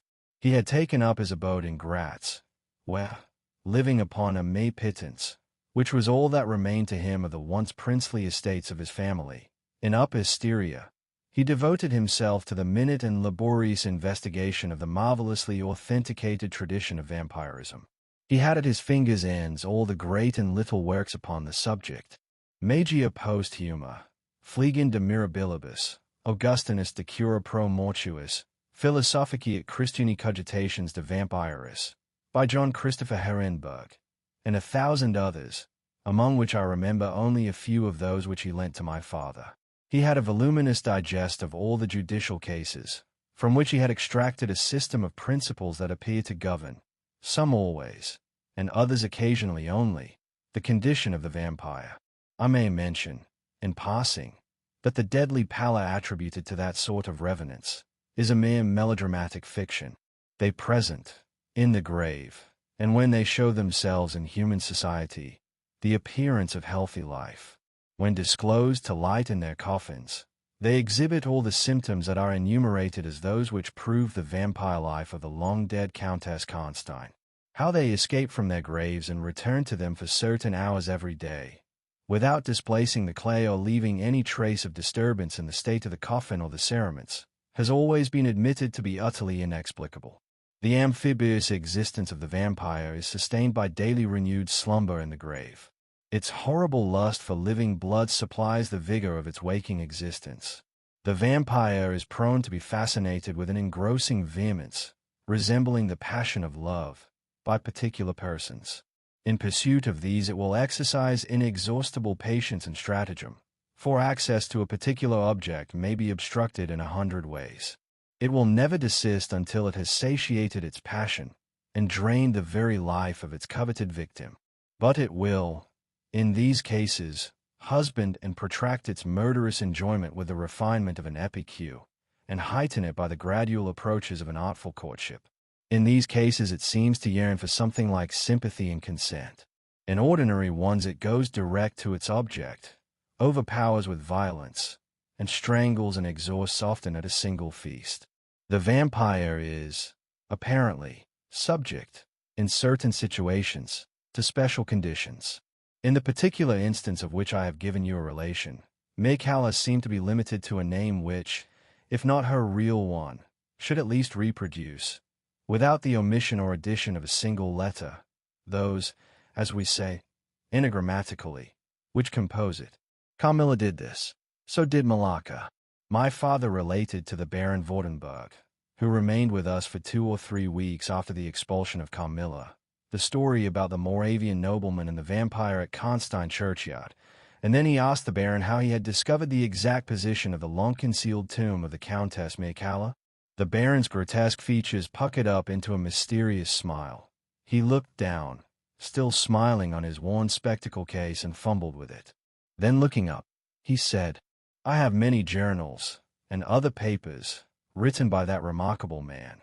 The most curious among them is one treating of the visit of which you speak, to Karnstein. The tradition, of course, discolors and distorts a little. He might have been termed a Moravian nobleman, for he had changed his abode to that territory, and was, beside, a noble. But he was, in truth, a native of Upper Styria. It is enough to say that in very early youth he had been a passionate and favored lover of the beautiful Mircalla, Countess Karnstein. Her early death plunged him into inconsolable grief. It is the nature of vampires to increase and multiply, but according to an ascertained and ghostly law, assume, at starting, a territory perfectly free from that pest. How does it begin, and how does it multiply itself? I will tell you. A person, more or less wicked, puts an end to himself. A suicide, under certain circumstances, becomes a vampire. That spectre visits living people in their slumbers. They die, and almost invariably, in the grave, develop into vampires. This happened in the case of the beautiful Mircalla, who was haunted by one of those demons. My ancestor, Vordenberg, whose title I still bear, soon discovered this, and in the course of the studies to which he devoted himself, learned a great deal more. Among other things, he concluded that suspicion of vampirism would probably fall, sooner or later, upon the dead countess, who in life had been his idol. He conceived a horror, be she what she might, of her remains being profaned by the outrage of a posthumous execution. He has left a curious paper to prove that the vampire, on its expulsion from its amphibious existence, is projected into a far more horrible life, and he resolved to save his once beloved Mircalla from this. He adopted the stratagem of a journey here, a pretended removal of her remains, and a real obliteration of her monument. When age had stolen upon him, and from the veil of years, he looked back on the scenes he was leaving, he considered, in a different spirit, what he had done, and a horror took possession of him. He made the tracings and notes which have guided me to the very spot, and drew up a confession of the deception that he had practiced. If he had intended any further action in this matter, death prevented him, and the hand of a remote descendant has, too late for many, directed the pursuit to the lair of the beast. We talked a little more, and among other things he said was this: one sign of the vampire is the power of the hand. The slender hand of Mircalla closed like a vice of steel on the general's wrist when he raised the hatchet to strike. But its power is not confined to its grasp. It leaves a numbness in the limb it seizes, which is slowly, if ever, recovered from. The following spring my father took me a tour through Italy. We remained away for more than a year. It was long before the terror of recent events subsided, and to this hour the image of Carmilla returns to memory with ambiguous alternations. Sometimes the playful, languid, beautiful girl, sometimes the writhing fiend I saw in the ruined church, and often from a reverie I have started, fancying I heard the light step of Carmilla at the drawing-room door.